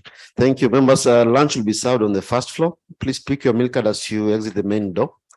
Thank you for welcoming us. And we shall close with the national anthem.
Hello.